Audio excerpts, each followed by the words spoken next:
An filɛbagaw ani an lamɛnbagaw aw bɛɛ lajɛlen ye aw ni su. Bi su in na min ye an ka baabu ye, an bɛ foli ni tanuni ta ka ɲɛsin bɛɛ lajɛlen ma i n'a fɔ an b'a kɛ cogo min na. Bi ye alamisa ye, tubabukalo tile 22 février kalo an bɛ ale la. Min ye san 2024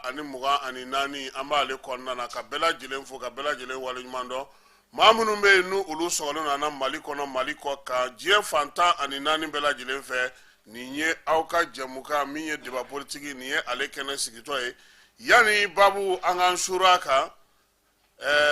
an na ɲɛbila kibaruya dɔw di fɔlɔ, sabula bi su in na ta kɔni ni maa min kɔni tora yan e ko hakilina minnu b'i la ani faamuya minnu bɛ yen yaasa i ka se ka ko caman faamu CEDEAO ko la, i ka se ka ko caman faamu Irisi ko la, ka se ka ko caman faamuya an ka jamana an bɛ taabolo min kɛbagaw ka mɔgɔw y'u ka ko daminɛ tuguni dɛ. Ne ɲɛ bɛ dɔw la ko M5 olu t'a dɔn ko o ko in o banna o. On s'en finit avec ça. Fɔlɔ de mɔgɔ tun bɛ reportage dɔ ninnu mankan ninnu na koyi, sisan an bɛ kuran ɲini de la ani balo ɲini ni sunkalo labɛn ka t'i jɔ ko papier y'a don ta papier y'a bɔ ta ni réunion ni nin cɛ a ye hɛrɛ k'aw yɛrɛ kan koyi, maa si ɲɛ t'aw la walayi. Mɔgɔw kungo ka ca aw ka nin hokan ninnu ma sisan walayi. Jeune dɛ vieux dɛ cɛkɔrɔba ban mais ni Maliyɛnw yɛrɛ tɛ ka aw lajɛ yɛrɛ walayi, a bɛ k'aw yɛrɛ sɛgɛn. Nin kɔrɔla nin ka bɔ yen dɛ, nin ka na dɛ, nin ye président nin ye, nin ye nin ye. A y'aw ɲɛsin jamana in jɔli ma, a bɛ se min na k'o baara kɛ. O de ɲininen don bɛɛ fɛ sisan. Ni kuran b'aw bolo, a ye na ni kuran ye, an mago b'o de la. Sunkalo setɔ don, da ye dumunifɛnw olu sɔngɔ kana yɛlɛ, an mago b'o de la. An mago bɛ mun na lakana ka sabati, maaw n'u bolominɛw olu ka kisi. N'o tɛ k'a fɔ ko nin sigira tɔn kunna, nin bɔra tɔn kunna, est ce que tɔn yɛrɛ bɛ Maliko ɲɛnabɔ tuguni? Cɛ an ka teli o ma koyi. Est ce que ninnu ye ɲininkali kɛ? Parti politique ɲɛmaaw ka dadi ni parti politique ɲɛmaa dɔ kumana bi a ko n'i kumana k'u bɛ mɔgɔ u bɛ fɛɛrɛ sɔrɔ k'i ka kuma décortiquer k'i gosi, ko n'i ma kuma k'u b'a fɔ k'i kɛra bobo ye, k'ale t'a dɔn a b'a kɛ cogo di, n k'a ka kuma a k'a fɛla fɔ. N'i tɛ maa nɛni i tɛ se maa ma, hali n'u ye dɔ f'i ma o ka anw yɛrɛ ma to yen kuma bɛ maa ma wa? Maa jumɛn de bɛ Mali kɔnɔ bi k'i ko n ko k'o y'i to yen? O tɛ yen o. N'i ye dɔ fɔ ka ban dɔw fana bɛ dɔ f'i ma, o y'a taalan de ye. Nka a y'a fɔ M5 mɔgɔw ye k'u ka bɔ caciribɔ la ten olu b'a fɔ a b'u walayi. Est ce que ninnu bɛ to ka yɛlɛ u bɛ se ka an ka dibi, est ce que u bɛ k'an ka dibi ko jate minɛ? Anw bɛ taa dibi min na ka wuli dibi min na. Falaye maa minnu yɛrɛ ni bɛ transition kan degun b'olu de kan bi, soudeur, wotoropussela, katakatanitigi, tailleur, minnu ko ko olu b'u ni di, minnu bɔra le 14 janvier olu yɛrɛ de degun b'olu de kan bi. An b'o la aw bɛna ko jeunesse quoi wa an t'a dɔn mun.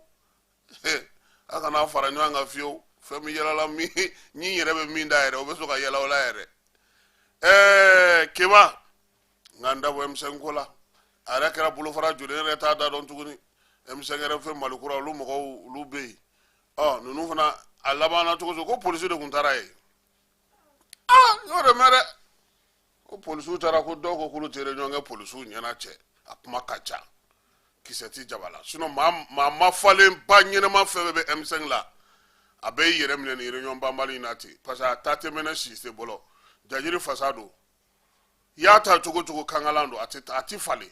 E bɛ taa proposition kɛ, e ka proposition dan ye Sumala ka parti yɔrɔ in ye, a ti bɔ ka taa yɔrɔ si. Ala ka sababu ɲuman k'a ye. Minnu yɛrɛ b'a la olu ma lamɛn o kuma tɛ. Aw minnu b'a dugumana la aw kɔni tɛ. Cɛ a ye ɲɔgɔn dileki k'an bɔ dabila. A ka taa Bahari ta forow la, a ka taa Bahari ta ji ta yɔrɔw la, a ka taa Bahari ta dumuni ɲini yɔrɔw la, a ka taa Bahari ta kuranko la. A ka nin ko in to yen. O ye ne ka fandankan ye, n'a y'a mɛn dɛ. Su in na an bɛ Laurent Jakite fo. Ne ko Jibril Traoré ale bɛ baara kɛ ORTM de la wa a bɛ fédération baara de la sisan? Parce que a fila. Ale dun kunkanw ma k'ale tɛ fan na dɛ, ja ale bɛ fan na. ale kun y'a fɔ an ɲɛna ko ayi ko ale ta ye Mali balontan bɛ se ka ɲɛ cogo min ja ale bɛ Baviye nɔfɛ ha wa u yɛrɛ karilen don ɲɔgɔn na bi o awɔ fédération mɔgɔw karilen don ɲɔgɔn na dɛ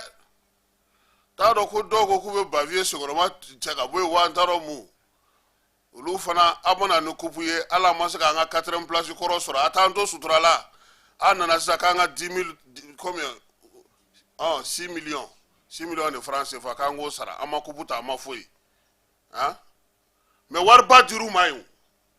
wariba dir'u ma yɔrɔ in na yen Mali ka fɛn o fɛn étape o étape wari dir'u ma o u selen wari dir'u ma an qualifié wari dir'u ma an kɛlen ka Burkina dasi wari dir'u ma fana hali Côte d'Ivoire kɛlen k'an gosi wari dira sisan ko Baviye mi jɛjugu ni laban ye ɲɔgɔn coro de ye o jɛjugu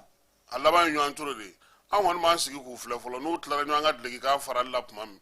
an n'a lakali maaw ye tubabu ko ko le linge sale se lave en famille an ko ça se lave en famine parce que kɔngɔ de bɛ maaw bila kɛlɛ la ani jɔyɔrɔ ko anw da o de ye c'est quand la famine guette certains qu'il y a la querelle ala k'a ɲɛ ka d'an ma Ablaye Jabate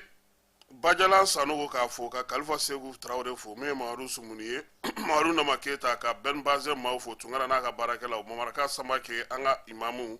Bajaje Aïdara ale fana y'an ka Zavia imam ye Yabuwa Kulubali fɛ yen Binem Dolo Kanadakaw fɛ yen min ye tonton Raoul ye Faustin Sila Ali Badra Kone Isier de Justice do min ye Jaous Création Mustafa k'a fo ka Arigo Saki fo Musaba Sofa Ibrahim ale ni Fotigi Tunkara Modibo Gino transformateur ka ɲɛma min ye Musa Kani ye ale bɛ péage su ka tɔn kɔnɔna n yɛrɛ balimakɛ ani n terikɛ n'o o ye Sadio Kulubali ye ka bɔ Timini Madame Traoré n'o ye Madame Kalifa Nama Traoré ye Kajatu Kulubali k'ale fo ka Fana Dumuya fo ale ye école karamɔgɔ ye Kayi ka so Ajibari Nun Dumuya Montréal la min ye Youssouf Tunkara ale fana bɛ Montréal maliyɛn minnu bɛ Canada olu ka tɔn ɲɛma ye olu ye Azmirte Keita k'a fo ka Yaya fo fana n'a ka denbaya bɛɛ lajɛlen fo Bamakɔ ya ani kɔ kan Nantumelakaw k'olu fo Julio Katikaw fɛ yen Mamadu Danbele Segu Maru k'a fo min ye Jaba Sidibe ni ale bɛ Salilakaw ka sigi la k'a fo ka waleɲuman dɔn ko Ala ka bana ban pewu k'Ala k'a kɛ farijagabɔ ye n'Ala sɔnn'a ma min ye Sibikaw fɛ yen an tun bɛ yen bi Sibi Kalasa Tabu nin bɛɛ lajɛlen u bɛɛ nana ɲɔgɔn sɔrɔ Kalasa baara min tun bɛ yen o ye Alimanw olu ka baɲumankɛtɔn min bɛ yen n'a bɛ fɔ a ma ko Clotilde Sira n'o ye fondation internationale ye ale kɛlen ka campus jɔ campus min kɔnɔna na ni muso npogotigininw bɛ dege baara ni baaradege la u ye complexe agricole fana jɔ ka fara a kan Keba a ma fɔ k'a kuran bɛ se k'a daminɛ Sibi fo commune 4 la k'a bɛ se k'o bɛɛ ta kurantigɛ tɛ Sibi o joli tɛ don maa si ka du kɔnɔ Sibi ye wa Kalasa du bɛɛ lajɛlen ji b'u bolo prépe olu ka ji ye prépe de Ala ni fondation sababu wala n ka téléphone n y'a chargé depuis 5 heures du matin a chargé len filɛ halisa a ma décharger ja kuran ɲuman yɛrɛ ti Bamakɔ fanga t'an ka kuran na yɛrɛ yan fala i kan ka taa n'i ka appareil ninnu ye aw kun kan ka aw profitation de o n ko sous-préfet ko u ka ɲɛ ale ma ale bɛ Sibi u ka k'a la ka ban u ka dɔ di Kalasa ka dɔ di Sibi ma kuran min b'u bolo a puissance ka bon u ma tellement ni yɔrɔ in na ye Falaye n'i donna u bɛ bananku u b'a yɛlɛma k'a kɛ cɛkɛ ye k'a kɛ gomi ye k'a kɛ gari ye k'a kɛ basi ye n'a kɛnɛ ka di ye u b'o kɛ ni i y'i jɔ miniti 5 u b'a ja k'a d'i ma tamati bɛ ten jaba bɛ ten foyi tɛ fili tuguni Sibi on sont plus jetés wa n'u y'u ka mangoro jala minɛ a bɛ k'i ɲɛna ko di nɔnɔ don ba nɔnɔ bɛ yen saga bɛ yen misi bɛ yen wa ba dɔw bɛ yen n'i y'a ye a bɛ k'i ɲɛna ko sagajigi don baara dɔrɔn de bɛ mɔgɔ mun na fan Alimanw u y'o kɛ npogotigini 60 u b'o ta kalo 6 k'olu dege bayɛlɛmali la ka tila ka minɛnw d'u ma u bɛ t'u sigi u yɛrɛ ye fi sabilila i tɛ dɔrɔmɛ 1 wo sɔgɔlen sara mais Dirisa min y'an kamana gan bi Mali ministre kɛnɛma y'a kɛnɛ kan ministre kɔrɔ Amadu Koyita tun bɛ yen Ben Katra tun bɛ yen, Deja tun bɛ yen, Umu Sali Sek ale ye député ani ambassadeur kɛ ale tun bɛ yen, CNT mɔgɔ 7 tun bɛ yen, Sulemani Den, Alu Gueye u caman. Mais Mali gouvernement a ministre kelen a ma taa nin kɛnɛ kan. Allemand ka ambassadeur fana tun bɛ yen. Fondation in yɛrɛ directrice belebeleba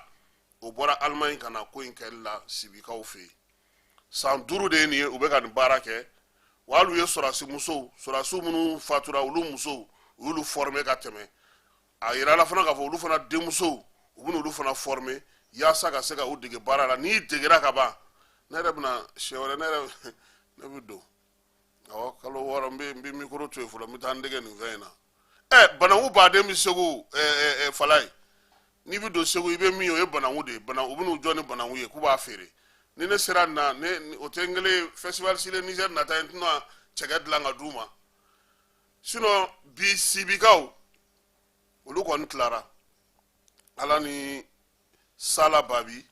ani fondation minnu bɛ yen n'olu sigilen don nin ko in na sibikaw fɛ yen. An bɛ dugawu kɛ ko Ala k'a ko ɲɛta 5e promotion o mɔgɔw olu de bɛ kalan na nin waati in na. Le 13 avril n'Ala sɔnna ma olu ka bɔli bɛ kɛ. O kɛnɛ fana an na ye o kan yaasa ka se ka a da maaw tulo kan. Sisan Sibi maaw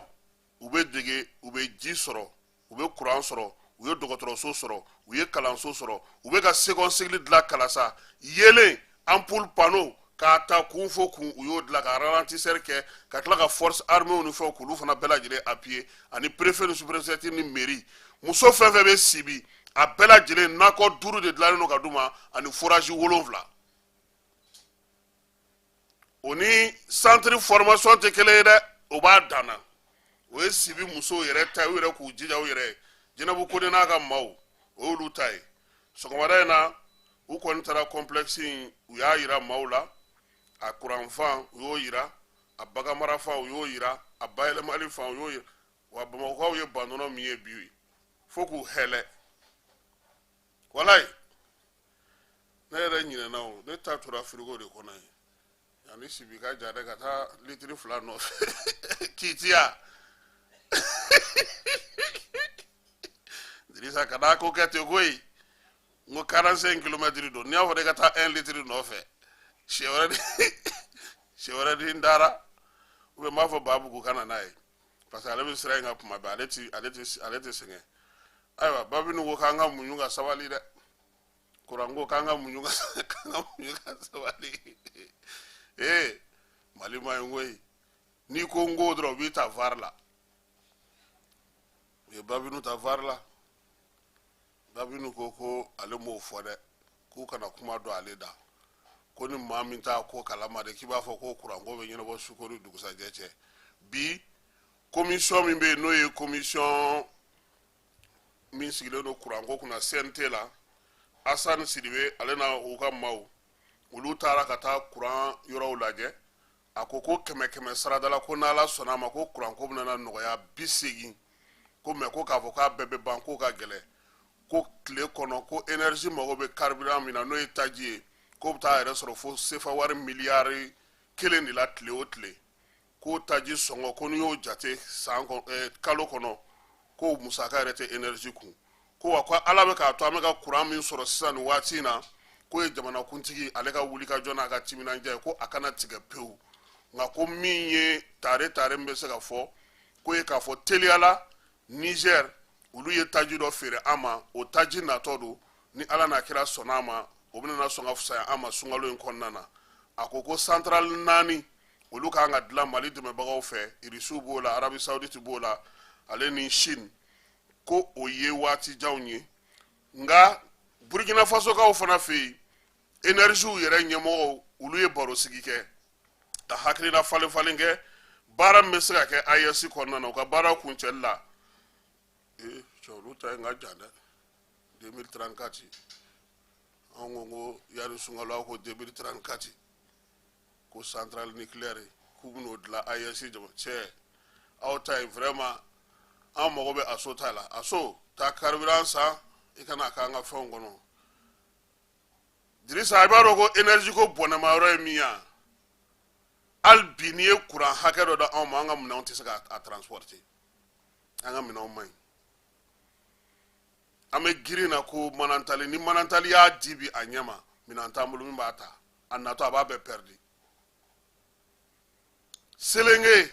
min bɛ ka labɛn o de bɛna sɔn ka fisaya an ma dɔɔni ko in kɔnɔ ka dun dɛ tanbinu ye tiɲɛ fɔ koyi an ka muɲu an ka sabali bani mɛ tanbinu an tɛ muɲu ka sabali sunkalo la dɛ sunkalo kɔnɔna a ye asanu ye min fɔ su in na kɛmɛ sarada la ni 80 sera ka sɔrɔ o ka ɲi wa a ka kɛ fana sababu ye sababu min b'a to min ye kuran yɛrɛ ka se ka basigi an ka jamana kɔnɔna na Udu Kone n'a ka maaw an b'olu fo k'u waleɲuman dɔn min ye Alumran Ture ye ka taa se Koro Magama Mohamed Sangare Sanfili Solo Burama Traore min ye Musa Amidu Gino Bɛnkɛ Kulubali an bɛ ninnu bɛɛ lajɛlen fo ale ni an ka cɛkɔrɔba Sise Kulukorokaw fɛ yen ko k'a fɔ Baɲangarakaw fɛ yen ani Koro ko nisɔndiya bɛ yen su in na sabula sira min tun bɛ bɔ Baɲangara ka taa Koro nin tun y'a kalo 2 ye maa si tun tɛ se ka yɛlɛ o kan sabula pɔn kun karilen don nka bi min ye sira in ye donibatalaw olu kɔni sera ka yɛlɛ a kan u ye baara daminɛ bi u y'a jira k'a fɔ ko dugudenw caman de bɔra ka tɛgɛrɛ fɔ kamiyɔnbaw ni dunanw kun minɛn minnu bɛ yen bi n'o bɛna dɔ bɔ u ka degun na kosɛbɛ min ye gouverneur ye an y'ale ɲini nɛgɛjuru sira fɛ an ma se k'a sɔrɔ finitigiw ka wulikajɔ a bɛ ka barika bonya Segu mara la nin waati in na min ye bamaciwale ni jugawale kɛbaw ye o k'u nana lajɛ k'u bɛ jan dɔ da an ka finitigiw ɲɛ nka wulikajɔ min kɛra o y'a to u sera ka u da walo an kɔni ka maa kelen ni tora la nka bamaciwale ni jugawale kɛba ba caman dɔw yɛrɛ sera ka minɛ u fɛ ɲɔnɔ mara ale kɔnɔna na Nizɛrikaw ka minisiri min b'u ka jamana ni jamana wɛrɛ cɛ sira ɲɛnabɔ ko kunna n'o sigilen don Nizɛrika minnu bɛ kɔ kan olu ka ko kunna a ko k'u ka consul honoraire minnu bɛ Nizɛri tɔgɔla farafinna kɔnɔ ani farajɛla kɔnɔ 26 ko o ka datugu Baɲangarakaw fɛ hali bi dugu min bɛ n'u b'a fɔ ma ko Dukombo jɛkulu marafatigi lakodɔnbali dɔw kɔntara bi nakɔla baarakɛla dɔw kan kɔ bolo dɔ kɛrɛfɛla la kibaruyaw y'a jira k'a fɔ ko min ye waleya in ye k'a mugu kan bonyana kosɛbɛ jasira kɔni kɔnɔna na sa duguladen ninnu caman y'u ka minɛnw cɛ k'u kunda Baɲangara kan Dukombo ale ni Baɲangara yɛrɛ ma ja kosɛbɛ Asan Sidibe ni ale ye commission min sigilen don CNT kɔnɔna na ka ɲɛsin kuran ni jiko ni dugujukɔrɔ nafakow ma ale taara énergie ka baarakɛyɔrɔw lajɛ bi a y'a jira k'a fɔ ko degun bɛ énergie la ko a barika ka bon ko nka ko n'Ala sɔnna a ma ko min ye degun ye ko dɔ bɛna bɔ a la ka se 100 saradala 80 ma yaasa mɔgɔ bɛ se ka lafiya cogo min centrale 4 o jɔliko kuma bɛna o bɛ senna k'o ye solaire ye an dɛmɛbagaw bɛna o kɛ ko wulikajɔ kɛ kun ye min ye kuran yɛrɛ ka se ka basigi an ka jamana kɔnɔna na lafiya ka se ka na nka a y'a jira k'a fɔ ko ko in ko a ma nɔgɔn ko fo maaw k'a dɔn k'a fɔ ko degun caman de bɛ an ka énergie da la k'a bɛɛ lajɛlen tɛ se ka ɲɛnabɔ ko nka sɔn teliyala yaasa ka se ka sukalo ko matarafa ka ɲɛ min ye tajiw ye olu kɔni bɛ ka don ka bɔ Nizɛrikaw fɛ Mali yɛrɛ ye taji min san Nizɛri ale fɛ k'o ye tare ye a ko la Siriki Buhari an b'a fo ANP kɔnɔna na ka Awaso Sise fo Badu Samunu Elhaji Wezu Kunta min ye Elhaji Umaru Sumare Baba Sila Seru Musa Traore Gise ka Sisolo Abdurazak Ben Barek Grand Frère Basiru Traore ale bɛ nin waati na Miyangalakaw fɛ yen Nampun o ye Miyangala baara dɔ ye o bɛ senna Grand Frère ka ale b'o olu cɛla ye an b'a fɔ n Ala ka o timɛko ɲuman di an bɛɛ lajɛlen ma Yaya Jara Papu an b'a ale fo ka Musa Jara docteur fo min ye Gawusu Jara k'ale fo tonton Aluso an bɛ foli ta ka ɲɛsin ma Madame Sikatu so professeur Ali Nuhu Jalo ka taa se Usman Sima Bayiba an b'ale fo mairie du district kɔnɔna na Sori Kɛmɛso Falaye sisan Bamakɔ ye maire sɔrɔ han i ma sirabaw jɛli daminɛlen ja u ye surasi dɔ de fana bila mairie kunna don o don bɛ ka fuwari mɔgɔw labɔ ka taa cɛncɛnw cɛ ka bɔ dugu kɔnɔna na cɛ ko hali dimanche cɛ b'a fɔ ko mɔgɔ kana baara kɛ a ko u bɛ ka taa n'a ye cogo min n'a tora tan a bɛ ɲɛ anw tun bɛ bɔ Sibi ka taa Bamakɔ ka taa Sibi n'i sera Jikɔrɔni Para sugu la i b'a sɔrɔ gitɔrɔn bɛɛ minɛlen don u ye mɔgɔw wuli ka bɔ yen bɛɛ la k'u bila ka taa kɔ kan min ye Sɛbɛnnikɔrɔ sugu fana ye i tun b'a sɔrɔ gitɔrɔn kɛrɛdafɛla bɛɛ lajɛlen kɛlen don feerelikɛlaw y'olu bɛɛ lajɛlen lawuli baara min kɔni bɛ sen na gouverneur fɛ maire fɛ n'o ye délégation spéciale président ye Bala Traoré a k'a jija n t'a dɔn ni i sera Gabriel Touré kɛrɛfɛla la u ye yen fana salanko fo ka mɔgɔw fili yen ma dɔw yɛrɛ tun bolo ko Asimi de bɛna tɛmɛ ko baara in ko a bɛna na to sen na mais fɛn bɛɛ tɛ se ka kɛ duguba kɔnɔ kɔni sira ye sira de ye feerelikɛyɔrɔ kɔni tɛ se ka kɛ sira ye vraiment an ka mɔgɔw kan ka o dɔn a ko fana ko vignette feere daminɛna ko mɔgɔw ka to ka vignette ta vignette wari zen e ko a na taa politiki baara la Bala ye polisi kɔrɔ de ale tɛ politiki baara ɲɛdɔn zen kɔni wari na don a donda fɛ jamana ale na nafa sɔrɔ a la Mamadu Ba Dugure an b'a fɔ k'a waleɲuman dɔn ka Nuru Kulubali fo Mojiba min ye Baba Numanzana ye be k'ale fana fo Masire Yata Sayi k'a fana fo k'a waleɲuman dɔn Iliyasu Guro min ye Jawara Sotaraka ye Falen Kulubali Tɛnɛ Musa Bagayogo ka ninnu bɛɛ lajɛlen fo Usman Isufi Mayiga Pinochet ko ale de bilara sigikafɔ min kan ka kɛ an yɛrɛ dama ni ɲɔgɔn cɛ yan a ko sigikafɔ k'a fɔ k'a bɛ ban nin waati k'ale tɛ se k'o dɔn dɛ ko nka ko min ye u kan ka baara dɔ kɛ janvier kalo tile 31 n'u b'a fɔ ma ko atelier national Falaye k'o de bɛ se k'a fɔ sigikafɔ in bɛ daminɛ cogo min ko nka ko sigikafɔ in kɔni ko fɛn bɛɛ lajɛlen bɛ se ka fɔ a kɔnɔ bonya ani karama kɔnɔna na maliyɛnw ka ɲɔgɔn bonya yaasa a baara ka se ka kɛ ka ɲɛ wa o y'a yira fana k'a fɔ ko olu kɔni ka jɛkulu sigira février kalo tile 5 ko jamanakuntigi y'a yiriw fɛ k'u ka kuma di bɛɛ lajɛlen ma yaasa malidenw bɛ se ka ɲɔgɔn sɔrɔ cogo min na min ye Pinochet a ka laseliw senfɛ maison de la presse la a y'a yira bɛɛ lajɛlen na k'a fɔ ko maliden bɛ fan o fan ni fɛn o fɛn b'i fɛ k'a fɔ i ka na hali minnu bɛ yen ko sariya kɛlen don k'u nɔ minɛ bi ko n'u sera ka na k'a dɔn k'a fɔ k'u ye maliyɛn ye ko fɔcogo ni kɛcogo ni ɲɛ dɔ tɛna sɔrɔ a ko la yaasa bɛɛ lajɛlen k'i bolo di ɲɔgɔn ma wa olu ka wulikajɔ in senfɛ Mali marabolo 19 u taa kumaw daminɛ yen yaasa ka yɛlɛ n'a ye sanfɛ dɔɔni dɔɔni bɛɛ lajɛlen sen bɛ se ka y'a la cogo min Ali Traoré ale ye maliyɛn minnu bɛ Washington olu ka vice président ye an b'a fo Dirisa Kulubali o y'u ka président ye Fatumata Ba ale bɛ Texas an b'a fana fo k'a waleɲuman dɔn Mohamed Lamine Kokaina ale bɛ Las Vegas Namori Sidibe ale bɛ Oyo min ye Adama Traoré ale ye Segu hôtel résidence directeur ye a n'a ka baarakɛlaw an b'olu bɛɛ lajɛlen fo Kidal gouverneur le général El Hadj Gamou a bɛ Bamako yan bi min ye CNT ɲɛma n'o ye colonel Maliki Jaw ye o y'a bisimila gouverneur y'a yira k'a fɔ ko min ye Kidal ko bɛ cogo min na nin waati in na ko fo bɛɛ k'a dɔn k'a fɔ ko Kidal ko maaw n'u bolominɛw k'olu kan ka lakana min ye balow ye o kan ka se ka don Kidal kɔnɔna na yaasa lafiya bɛ na fanga yɛrɛ ka se k'a ka fangaya baara kɛ kalansow dɔgɔtɔrɔsow kɛnɛyasow ni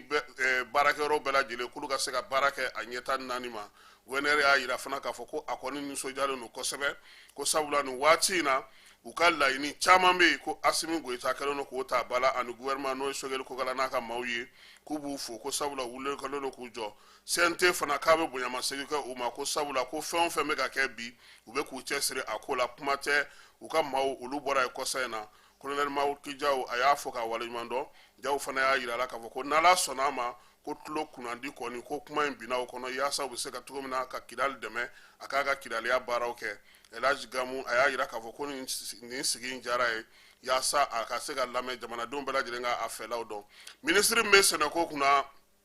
n'o ye Lasine ye ale tun bɛ Tɔnbɔkutukaw fɛ yen Falaye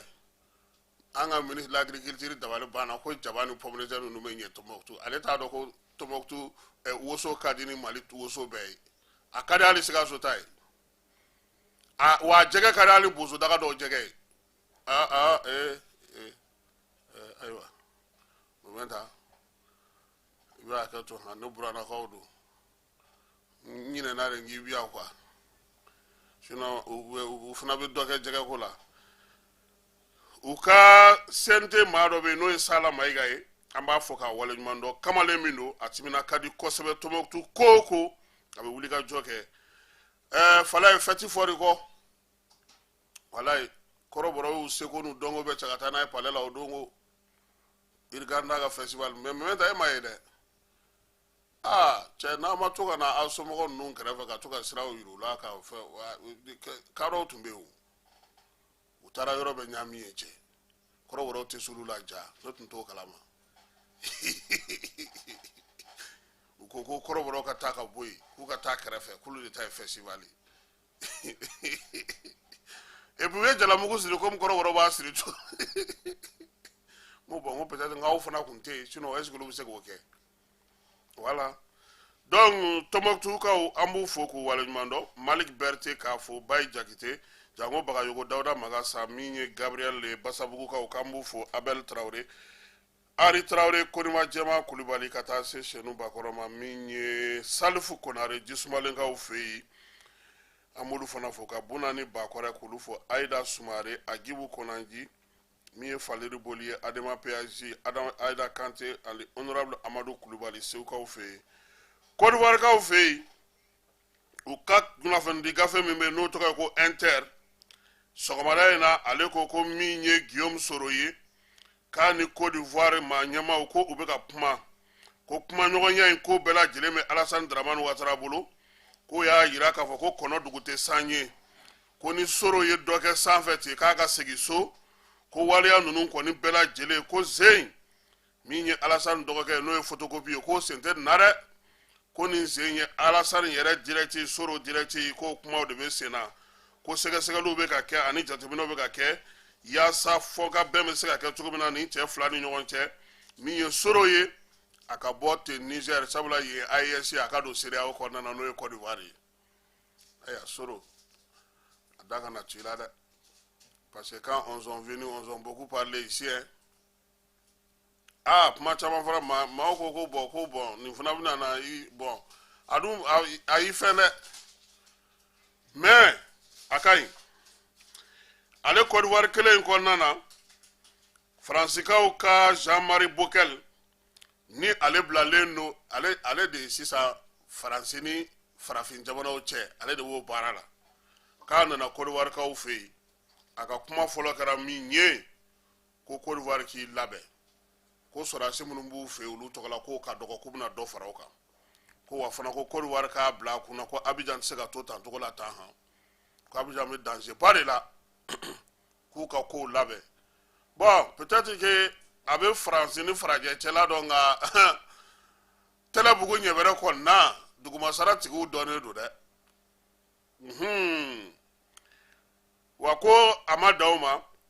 a y'a ɲini Alassane Dramane Ouattara fɛ u ka farafinna u fanfɛ bolo an fanfɛ bolo jamana ninnu caman lajɛ minnu bɛ se ka k'u ma jigiya ye ko sabula u ka 34e bataillon in ni o bɛ yen ko o kan ka sonkɔrɔma don n'u ka marinisi dɔw ye ko yaasa baara minnu bɛ yen ko olu bɛ na o sinsin cogo min o ye baara jumɛn ye olu ka baara wɛrɛ jumɛn bɛ Côte d'Ivoire n'o bɛ na sinsin ayiwa Américains tɛmɛna olu fana tɛmɛna Nigeria wolomasiri tabaw ka minisiri a ko ale dusuma kasalen don dɛ ko sabula ko nin waati in na k'olu mago bɛ marifa o marifa la ani kɛlɛkɛminɛn o kɛlɛkɛminɛn na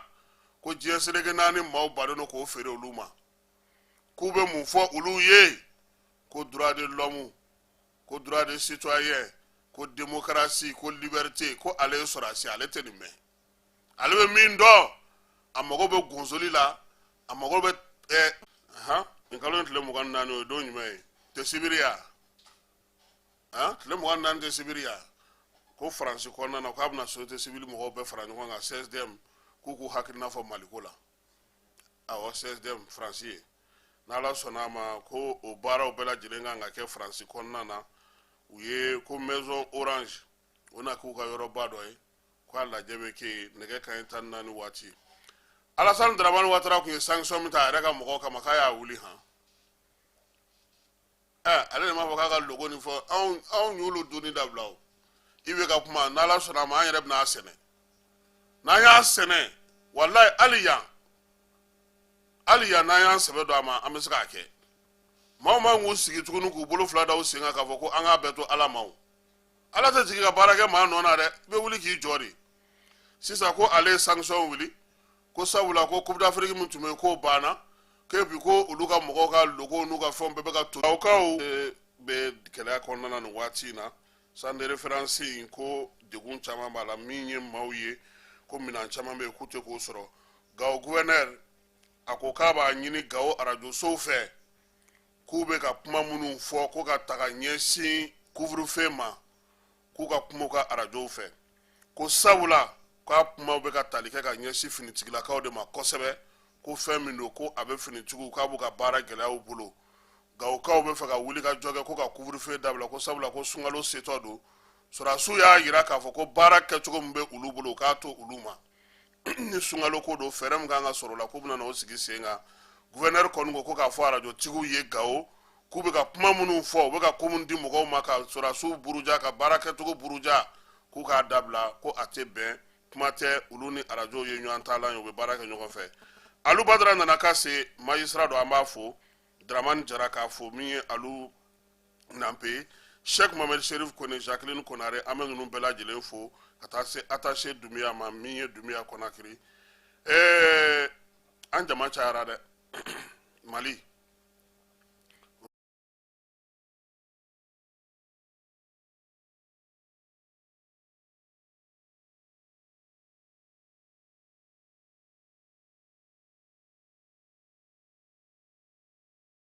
filila Bamakɔ ye 4 millions anw kɔni anw ye 6 millions de mais u ye den de sɛbɛn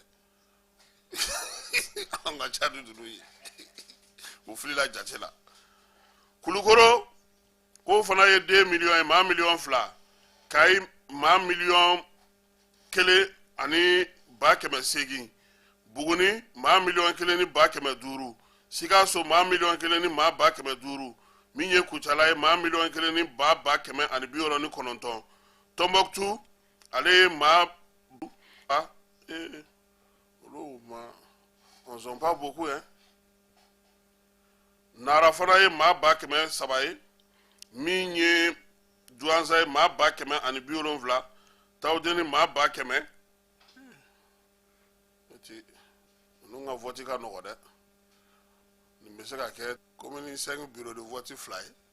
centre fila ye ayiwa Kidal olu kɔni ye 83,000 ye olu ka dɔgɔ ni bɛɛ ye ko n'i y'a bɛɛ fara ɲɔgɔn kan sa million se la an tɛ ɲinɛ Jacobti kɔ Mali fura Omo Kasum Dumbuya n'a ka baarakɛlaw Ɲamakɔrɔ kaburudo kɛrɛfɛla la k'u se tera an b'a fɔ k'a waleɲuman dɔn ka sama transfert maaw bɛɛ lajɛlen fo Lansana Kone ale bɛ Savana na Kulukoro sira la ka Malik Bazoum fo Sewukaw olu fɛ yen su in na an kɛlen don ka wele bila maa min ma sa yaasa an n'o ka se ka ɲɔgɔn masala o ye maa kelen ye ko n'a kɔrɔ don yaasa maaw bɛ se ka faamuyali kɛ cogo min na bi su in an y'a dɔn fana k'a fɔ ko maa caman bɛ yen olu kun sigilen don ka débat in k'ale kɔnɔ nka Dirisa maaw siran ni ɲɛ dɛ an ka Dirisa installé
an filɛbagaw ni an lamɛnbagaw k'aw bɛɛ lajɛlen fo ka aw waleɲuman dɔn bi su in na sa an kɛlen ka wele bila maa min ma o ye Dirisa Mɛmɛnta ye yaasa an n'ale ka se ka ɲɔgɔn masala jamana ale kɔnɔna na min ye lakanako ye ale ni Mali bɔli siraw la n'Ala sɔnna ma ni waati ye labɔli kɛ an n'a ɲininkali dɔw ta telefɔni sira fɛ yaasa maaw bɛ se cogo min na ka ɲininkali kɛ a la Dirisa i ni su i nana an ka wele jaabi su in na a diyara n ye kosɛbɛ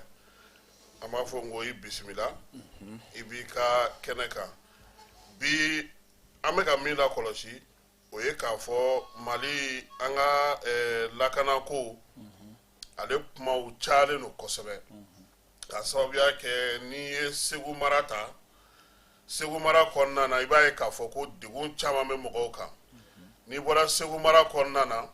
n'i taara min ye Dɔngɔrɔw ka fan fɛ n'i taara Mopti yan fan fɛ i b'a ye k'a dɔn k'a fɔ ko nin waati ninnu na n'o y'a sɔrɔ jamana kɔrɔnfɛ fan fɛ n'an ye se sɔrɔ ni yɔrɔ caman na maaw bɛ ka lafiya Menakaw ni Tɔnbɔkutu ni yɔrɔw la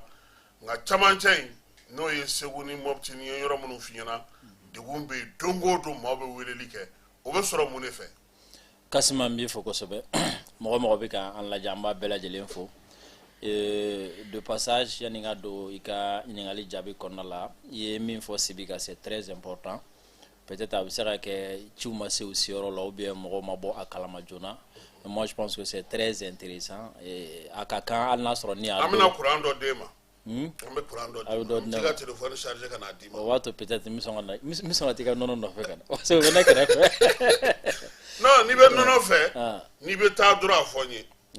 voilà je pense que a centre ni visite ka kan ministre fait même n'a sɔrɔ n'a don n'u kun tɛ yen donc après on va tout faire pour que u bɛ se ka taga yɔrɔ lajɛ cogoya min na sira a welela dɛ non voilà parce que c'est très fɛn labɛnna koyi c'est très important et fɛn min ye Soro ta ye bi yɛrɛ Alassane ye sul to sul bila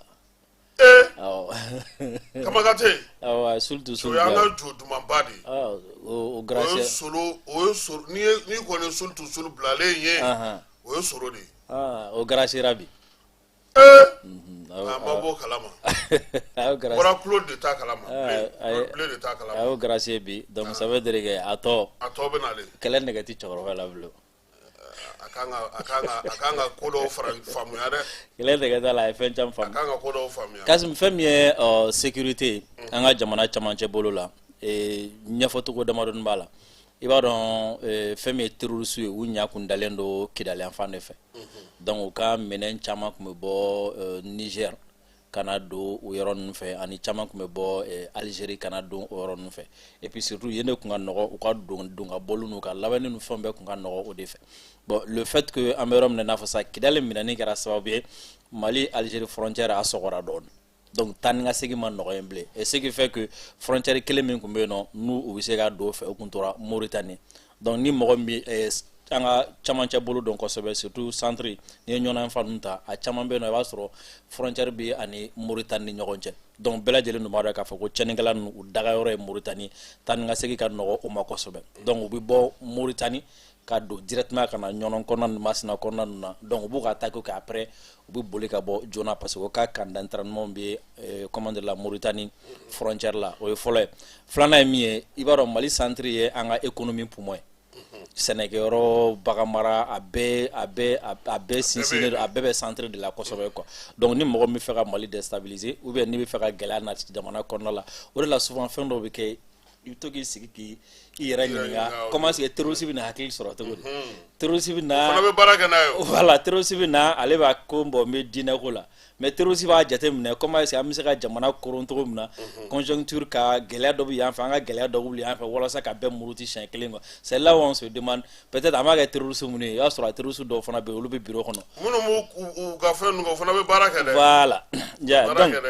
donc gɛlɛya bɛ ka na mɔgɔ bɛ k'u plaît fɛn caman na sanfɛla fɛ yan donc centre fana na n'i sera ka koroni kɛ ka mɔgɔ bali mɔni na surtout nin i b'a dɔn nin waati ye mɔni kɛ waati yɛrɛ yɛrɛ mɔni kɛ waati b'a 12 sisan n'i sera ka mɔnikɛlaw balo ka mɔni na ka baganmaralaw balo ka baganmara la et dans les jours à venir sɛnɛkɛlaw fana bɛ k'u labɛn olu fana bɛna taga fɛn na donc n'i sera ka olu fana bali a bɛ kɛ sababu ye kɔngɔ bɛ nali a bɛ dɔ fara déplacer kan a bɛ dɔ fara comment dire la mɔgɔ ka mɔgɔ minnu n'u tɛ se ka u yɛrɛ ta quoi donc o fana bɛ na dɔ fara fɛn min ye crise grande sociale min bɛ yen nɔ o fana bɛ dɔ fara o kan kosɛbɛ quoi et puis sɛnɛ fana kɛra minnu ye sɛnɛ kɛ caman bɛ yen nɔ o b'a sɔrɔ nin waati ninnu na u bɛ bɔ n'u ka sumaw ye ka na n'a ye Bamakɔ yan fan ninnu fɛ dɔw bɛ taga n'a ye fo Sikaso a bɛ bɔ ka taga kɔ kan donc n'i ye insécurité fana kɛ o yɔrɔ ninnu na a sira ninnu k'a essayer k'a tigɛ tigɛ a bɛ kɛ sababu ye olu fana n'a ma se ka bɔ a bɛ kɛ sababu ye gɛlɛya bɛ wuli jamana fan wɛrɛw fɛ olu fana gɛlɛya bɛ kɛ olu fana kan u ka sigiyɔrɔ la quoi et malheureusement centre fana na mɔgɔ caman bɛ min kalama ka kɔrɔ n'o ye gɛlɛya dun min donna sigida yɛrɛ dama mɔgɔw ni ɲɔgɔn cɛ a ye moment dɔ o fana b'a la kosɛbɛ parce que i b'a sɔrɔ sigida caman bɛ yen i b'a sɔrɔ dugu min bɛ ani Segu cɛ ou bien dugu mun ni ɲɔgɔn ville cɛ u n'o dugu man di ka donc o n'o ka ca la dugu mɛnɛ. voilà o ka ca la donc i b'a sɔrɔ cɛnikɛla u man jan ɲɔgɔn na ten i b'a sɔrɔ a dɔ la mɔgɔ ti bɔ yɔrɔ jan ka na u attaquer mais u yɛrɛ dama ni ɲɔgɔn cɛ gɛlɛya minnu bɛ yen nɔ o bɛ kɛ sababu ye à chaque fois n'u y'a essayer k'a fɔ k'u bɛ tɛmɛ o fana bɛ a sen don a la a laban n ka analyse laban o ye bɛɛ b'a dɔn bi bi in na défaite min ni terroriste y'a ta Kidali taga sen fɛ a kɛra sababu ye ka u yɛrɛkɛ yɛrɛgali sen fɛ tɛti caman bɛ yen nɔ olu buruna u dogonyɔrɔ caman bɛ yen nɔ olu détruira donc le fait que u tɛ se ka t'u dogo frontière ninnu na tuguni donc u bɛ terroriste bɛ yaala la sisan nɔ sigiyɔrɔ ɲini na ani surtout kɔsɛ na ni mɔgɔ bɔra a kalama ka ɲɛmɔgɔba dɔw caman fagara donc o fana o tajuru saraw ni o fɛnw bɛ sara donc il se dit souvent que bon nin sigida mɔgɔw de ye nin kɛ nin sigida mɔgɔw de ye nin kofɔ ou bien nin sigida mɔgɔw de y'a kɛ tan donc u b'a essayer k'a fɔ k'u bɛ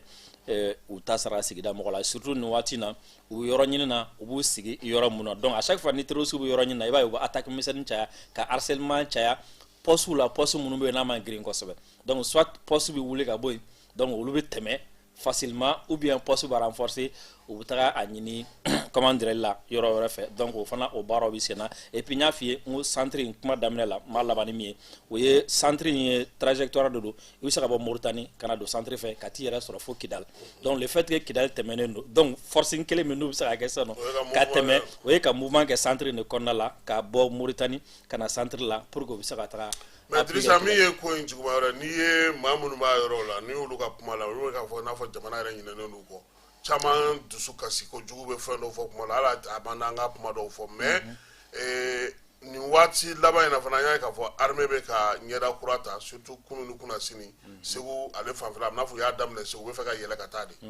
non u y'a daminɛ parce que même an yɛrɛ ka mɔgɔ bɛ niveau dɔw la olu ye mouvement dɔw remarqué u y'a fɔ mais n tɛna na a yɔrɔ fɔ kosɛbɛ bon c'est des fɛn dɔ bɛ yen nɔ a ɲɛfɔli ma nɔgɔn kosɛbɛ parce que waati dɔ la waati caman bɛ nin mɛn mɔgɔw bɛ alerte ni fɛnw kɛ mais après u b'a fɔ ko sɔrɔdasiw ka réaction ka suma mais min bɛ se ka peut-être n'an bɛ se ka faamu fan min fɛ o ye jamana yɛrɛ kɛcogo ye an bɛ yɔrɔ min na bi urgence bɛ jamana fantan naani bɛɛ lajɛlen fɛ o ye fɔlɔ ye filanan fana opération labɛnni a bɛ temps dɔɔni ta sabanan ye jumɛn ye o ye terroriste yɛrɛ bɛ yen nɔ o bɛ n t'a dɔn n'a fɔ u bɛ guet-apens quoi u bɛ bɛlɛnni fana kɛ kan voilà u bɛ janw da quoi donc i b'a sɔrɔ u ye gosili dɔ kɛ kɔrɔnfɛla fɛ mais en réalité objectif tɛ kɔrɔnfɛla ye donc objectif ye tilefɛla de ye quoi donc u bɛ fɛ ka sɔrɔsiw attirer ka taga kɔrɔnfɛla fɛ pour que u bɛ se ka fɛrɛ tilebinfɛla fana parce que an ka mɔgɔw b'u lamɛn u b'u ka opération lamɛn u b'u caman lamɛn a la quoi donc an ka mɔgɔw b'u labɛn en fonction de ça aussi quoi et puis waati dɔw la i b'a sɔrɔ u bɛ gosili caman kɛ yɔrɔ caman na ɲɔgɔn fɛ k'a sɔrɔ en réalité u bɛ kan dɔ nɔfɛ ou bien u bɛ position belebeleba dɔ nɔfɛ pour que ka se ka gosiliba dɔ kɛ yen nɔ k'o kuma kɛ quoi donc o b'a sɔrɔ an ka mɔgɔw concentré len don u kan waati dɔ la et puis en plus aussi sisan fana u sɔmina k'a fɔ ko an ka mɔgɔw bɛ u ɲini ka tiɲɛni kɛ u kun sanfɛla fɛ kosɛbɛ donc o fana o tɛ sigiyɔrɔnin kelen tuguni ils sont très mobiles maintenant il suffit seulement que u ka avion dɔ ou bien ka fɛn dɔ ye minnu drone bɔlen don dɔrɔn u bɛ yɔrɔ bila u bɛ yɛlɛma yɔrɔ la donc ni fɔlɔ kɛlɛ tun bɛ niveau min na i b'a sɔrɔ kun t'an ka mɔgɔw ka yɔrɔ dɔ minɛ k'u sigi mais sisan terroriste bɛ min kɔnɔ sisan u bɛ boli de kɔnɔna la quoi donc i b'a sɔrɔ u bɛ signaler yɔrɔ dɔ la sisan 30 minutes plus tard i b'a sɔrɔ o ye yen bila u taara fan wɛrɛ fɛ quoi donc an ka mɔgɔw fana y a des unités mobiles fana bɛ yen nɔ sisan minnu bɛ yaala yɛrɛ de ka terroriste ɲini n'u yera u kan ka traiter cogo min na u bɛ traiter ten tɔ donc peut-être tagalen ɲɛfɛ an bɛna tɛmɛ nin phase ninnu bɛɛ lajɛlen kan parce que u bɛ taa ni ka segin minnu kɛ sisan nɔ terroriste ninnu bɛ le fait que u tɛ to yɔrɔnin kelen sisan hali o fana na o y'a k'a fɔ moyen dɔɔni b'u bolo quoi u bɛ ka koron ka taga fɛ an bɛna se waati dɔ n'i ye moyen ko jate minɛ u bɛ ka jaga minɛ mɔgɔw la halisa surtout sisan yɛrɛ u tɛ sɔn ka misi yɛrɛ minɛ u b'a fɔ de k'i k'a sara sɔngɔ la balo fana u bɛ k'a kɛ ten cogo la musaka yɛrɛ olu yɛrɛ tɛ sɔn ka taa sugu yɛrɛ la tuguni tellement u bɛ siran et puis a caman bɛ yen bi u bɛna na si duguba ninnu kɔnɔ siran yɛrɛ fɛ u yɛrɛ ka mɔgɔw nɔfɛ mɔgɔw de b'a kumaw fɔ parce que mɔgɔ min b'u cɛla caman fana degunnen don olu yɛrɛ fana bɛ k'a ɲini u bɛ bɔ nin ko in na cogo di bi quoi effectivement c'est comme ça parce que fɔlɔ n'u tun ye mɔgɔw ka misiw minɛ u bɛ taga n'a ye sisan nɔ quoi donc sisan an ka misi caman tɛ se ka ye kungo kɔnɔ sisan a ma nɔgɔn o tɛ se ka kɛ ni misi caman yɛrɛ kungo kɔnɔ bɛɛ i b'a ye avion ni drone bɛ a sɛgɛsɛgɛ k'a lajɛ mɔgɔ minnu b'u nɔfɛ quoi marifatigi kɔni y'i dogo misiw cɛla cogo o cogo fo n'i yɛrɛ siri misi baara la sinon i b'i ye quoi donc o la u bɛ traiter o la ensuite information donc u b'olu dabila sisan nɔ u mago bɛ espèce de la sisan nɔ wari jɛ de ka d'u ma sisan nɔ donc n'u bɛ taa min k'a la u t'o k'a la a caman fana bɛ yen nɔ olu bɛ yɛlɛmalen don ka na réfugié ninnu kɔnɔna la sisan nɔ quoi i b'a sɔrɔ u bɛ siran na ani dugu kɔnɔna la u bɛna se dugu caman u bɛ yɛlɛma yen nɔ après ni u bɛna t'u ka fɛn kɛ cogo min na o bɛ a kɛ ten o de la peut-être dialogue bɛ se ka kɛ sababu ye bɔda caman bi wo nɔ sɔrɔ wo nɔ sɔrɔ u bɛ se k'u dɛn ka bɔ a kɔnɔ na cogo min na. mais Dirisa an tɛ min ye o ye u yɛrɛ nɔfɛmɔgɔw k'u ka kuma lakali o kun ka dɔgɔ ka ko la kosɛbɛ mun bɛ ka na n'o ye sisan. oui parce que en réalité i b'a kalama waati dɔ de tun kɛra la an ka jamana kɔnɔna la u mɔgɔ dɔw nan'u yɛrɛ sɔrɔ terrorisme in kɔnɔna la kuma min tun bɛ f'u ye c'était obligatoire de tun bɛ da la quoi parce que a waati état tun tɛ yen bilen le fait que état tɛ yen a tun kɛlen don ni fanga bɛ mɔgɔ min na zone na o tigi bɛ sebagaya ta quoi donc caman nana don a la ten donc après dɔw nana ye k'a fɔ ni marifa b'i bolo i bɛ misiw sɔrɔ i bɛ fɛnw sɔrɔ olu nana don a la ten mais olu tun tɛ terrorisme ko la u tɛ foyi ko la et puis u nan'u yɛrɛ sɔrɔ ko in na tan tɔ quoi donc a tun t'u kɔnɔ a ye moment donné k'a fɔ ko se bɛna kɛ jamana ye ko fo jamana bɛna olu degun ka se nin niveau sugu ninnu na quoi. non hakilila kun tigɛra yɛrɛ quoi parce que hali waati dɔ kɛra la mɔgɔ dɔ tun bɛ yen minnu tun banna ma olu bɛɛ tun commencera dɔɔni ka tila ka gɛrɛ u la dɔɔni parce que u ɲɛ b'a la foyi tɛ ka ɲɛnabɔ fɛn tɛ ka kɛ u bɛ taa attaque kɛ olu de donc mɔgɔ kun donna la mais sisan u ɲɛ b'a la depuis a kɛra de terroristes tɛ se ka fara ɲɔgɔn kan bilen o kɛra difficulté y'u bolo ensuite fɔlɔ n'u tun taara dugu minnu kɔnɔ sisan quoi ne yɛrɛ y'a yɔrɔ dɔ yɛrɛ la an ka mɔgɔ dɔ tun bɛ yɔrɔ la o ye ne wele ko terroristes taara jaga min minɛ olu la k'u nana jaga ninnu segin quoi. u siranna i tɛ se ka taa n'a ye. i tɛ se ka taa n'a ye quoi k'u nana jaga ninnu segin k'u bɛ taga quoi. yeah bon dɔw bɛ yen nɔ olu ye marifa yɛrɛ bila complètement bon minnu bɛ yen nɔ u caman bɛ ka kuma san minɛ minnu ma taga niveau juguba la a ko la parce que i b'a sɔrɔ dɔw b'a la dɔw den kelen b'a la den fila b'a la mais i b'a sɔrɔ cɛkɔrɔba yɛrɛ sigilen don village kɔnɔna na donc olu kelen kelenninw bɛ segin ka na mais minnu ye kojugumanbaw kɛ olu bɛ siran ka segin ka na parce que n'u nana dugulamɔgɔw ka n'u kofɔ quoi mais minnu ma taga yɔrɔ jan olu kelen kelenninw bɛ commencer ka segin ka na so donc bref a ye moment donné u tun t'a dɔn de quoi k'a fɔ ko wɛrɛ de bɛ se ka kɛ Mali la bilen ko nin tɛ quoi parce que a fɔra ye ko Mali ko banna laada ye quoi donc maintenant u nana ye sisan nɔ k'a fɔ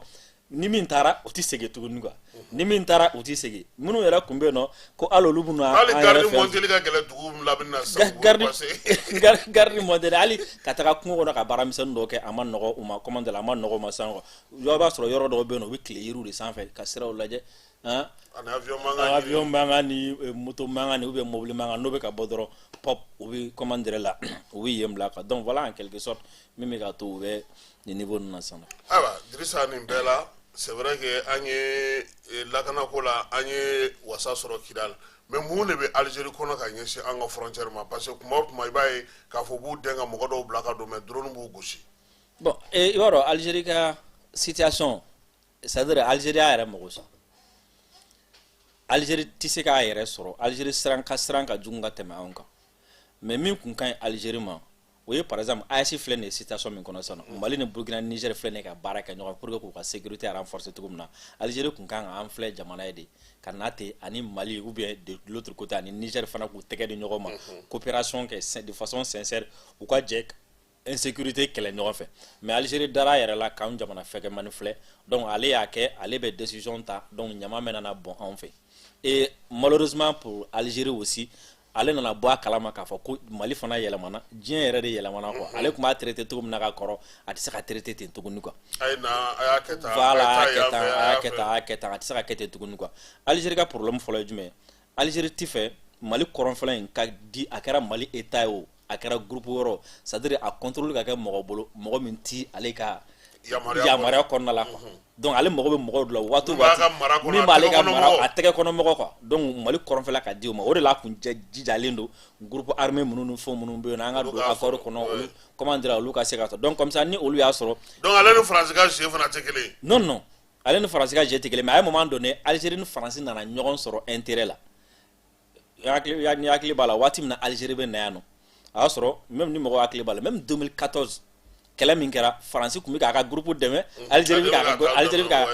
k'a ka groupe dɛmɛ Algérie tɛ fɛ Faransi ka groupe ka san sɔrɔ Faransi fana tun tɛ fɛ Algérie ka groupe ka san sɔrɔ mais c'est à partir de là que Bernard Emile y'u lagɛrɛ ɲɔgɔn na u commencera ka cheminer ɲɔgɔn fɛ pour que u bɛɛ lajɛlen bɛ se k'u ka intérêt sauvegarder cogo min na et par la suite a nana kɛ réconciliation ye comment dire la u ni ɲɔgɔn cɛ donc Algérie tɛ fɛ mɔgɔ ka kɔrɔnfɛla in sɔrɔ min ti ale ka mara kɔnɔna la donc ale bolo ni kɔrɔnfɛla in dira mɔgɔ dɔ ma sisan nɔ quoi mɔgɔ min ni o tɛ siran ale ɲɛ o t'ale ka contrôle kɔnɔna la o bɛna na kɔrɔnfɛla in gérer premièrement i bɛ Algérie ka sous-sol don Algérie ka sous-sol fanba bɛ na ani Mali ni frontière la ani Mali ani Algérie ni Niger frontière la donc n'an ko k'an bɛ exploitation kɛ cogo sugu dɔ la a ma ɲi i m'a ye kɔsɔn n'a nana k'a fɛ ka na investissement kɛ anw fɛ sous-sol la parce que ne ale investissement kɛ sous-sol la anw fɛ a b'a permettre a yɛrɛ ka sous-sol a b'o préserver quoi donc o ye fɔlɔ ye filanan ye jumɛn Mali sera k'a ka crise insécurité Mali y'a kɛlɛ kɛ ka san sɔrɔ malheureusement 91 kana fɔ 2002 la Algérie ma se ka kɛlɛ kɛ ka san sɔrɔ parce que à l'époque Algérie ni mɔgɔ minnu bɛ kɛlɛ la l'État n'avait pas raison i m'a faamu peut-être mɔgɔ caman ma se k'o de faamu Mali ni Algérie ni ɲɔgɔn cɛ dɔw b'a fɔ non hali terrorisme tun bɛ Algérie mais Algérie finna Algérie laban na a obligera ka négociation kɛ donc anw fana fɛ yen fɛn fana ka négocier ni terrorisme alors que Algérie problème ce n'était pas k'a fɔ ko mɔgɔ dɔw nana marifa ta jamana contre la élection de kɛra mɔgɔ minnu ye élection gagné sɔrɔdasiw de ye fanga ndaraki olu la parce que voilà k'u tɛ sigi olu fana de ko silamɛw don olu fana de taara marifa ta ka ni sɔrɔdasi ninnu kɛlɛ donc c'est comme si ni ye élection kɛ Mali la sisan nɔ imagine élection kɛlɛ Mali la sisan nɔ n'a fɔra ko 1 500 000 personnes ko votera e sa donc ça veut dire que tu as 1 500 000 sympathisants donc ni mɔgɔ dɔ ko k'a bɛ taa kɛlɛ olu cɛ la c'est pas facile i tɛ se ka gagner quoi donc Algérie o kɛlɛ min kɛ ni a dɛsɛra o la o de kɛra sababu ye Algérie obligera ka don négociation na donc o bɛnkan in fana kɔnɔna la il y a toujours les Kabyles qui n'étaient pas d'accord parce que bɛɛ ye accord in signé fo Kabyles ma sɔn ka accord in signé et à la dernière minute ni mɔgɔ bɛ to k'a jateminɛ sisan nɔ CSP mɔgɔw ka kɔsɛ na manifestation fɛn fɛn kɛra français et ailleurs i b'a sɔrɔ ni Kabyles de fara ɲɔgɔn kan o b'a kɛ ɲɔgɔn fɛ a drapeau fila de bɛ k'u bolo donc ni Kabyles à travers ninnu n'o olu ye san sɔrɔ qu'est-ce qui va se passer même Blaga Cherif ninnu filɛ nin yɔrɔ mun na o bɛ Kabyles ninnu ka fanfɛla de la donc soit Kabyles ni CSP ou bien terroristes bɛ fara ɲɔgɔn kan u sigilen don yɔrɔ min na Algérie u b'o revendiquer k'u sigi yen ou bien u bɛ yen k'u sigi yɔrɔ ye ou bien u bɛ segin na Mali la donc le fait que u tɛna se ka segin na Mali la donc u bɛna obligé u bɛ kɛlɛ kɛ Algérie soit u bɛ kɛlɛ kɛ Algérie ou bien u b'u sigi Algérie diyagoya la mais mun na u bɛ to ka u ka sɔrɔdasiw bila ka i b'a fɔ ko darakɔrɔbɔli ka don an ka territoire kɔnɔ pour que mun na u b'o kɛ frontière in na ye non bon o bɛɛ b'u ka comment dire ni stratégie ninnu de kɔnɔna la i b'a dɔn Algérie m'a faamu jusqu'à présent j'ai l'impression que Algérie t'a dɔn jusqu'à présent on est niveau maintenant en termes d'armement, d'équipement et autres là. Mais il a fouillé. Algérie jusqu'à présent, Algérie n'est pas conscient de ça. Sinon, il a fouillé à départ d'amener. Aller avec Kanayomna, a te fait quoi? Au contraire là, il a fouillé parce qu'il moi j'ai l'impression qu'il y a des missions de soit d'exfiltration, ou bien des missions de sauvetage frontière où nous avons souvent quoi. Parce que terroristes nous ka leader nous caman be non yɔrɔ dɔw kun balani de frontière la olu kuma se ka tɛmɛ fɔlɔ quoi donc il fallait faire quelque chose pour que ka olu la tɛmɛ olu ka se ka don Algérie kɔnɔna na ou bien ka renvoyer ko rabatu ka taga jamana wɛrɛ kan quoi donc o mission kun bɛ sen na quoi et puis jusqu'à présent Algérie hakili sigilen tɛ kosɛbɛ ani comment dire la terroristes ninnu ni ɲɔgɔn cɛ quoi donc o fana b'a la kosɛbɛ mais à la dernière minute mi ka comportement min jateminɛ Algérie la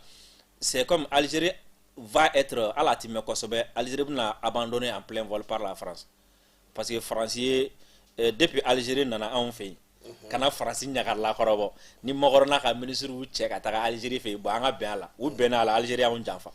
maintenant ka tugu France ko j'ai l'impression que France ɲɛ b'a la sisan bon n ye Algérie min bila Mali la o Algérie dɛsɛra quoi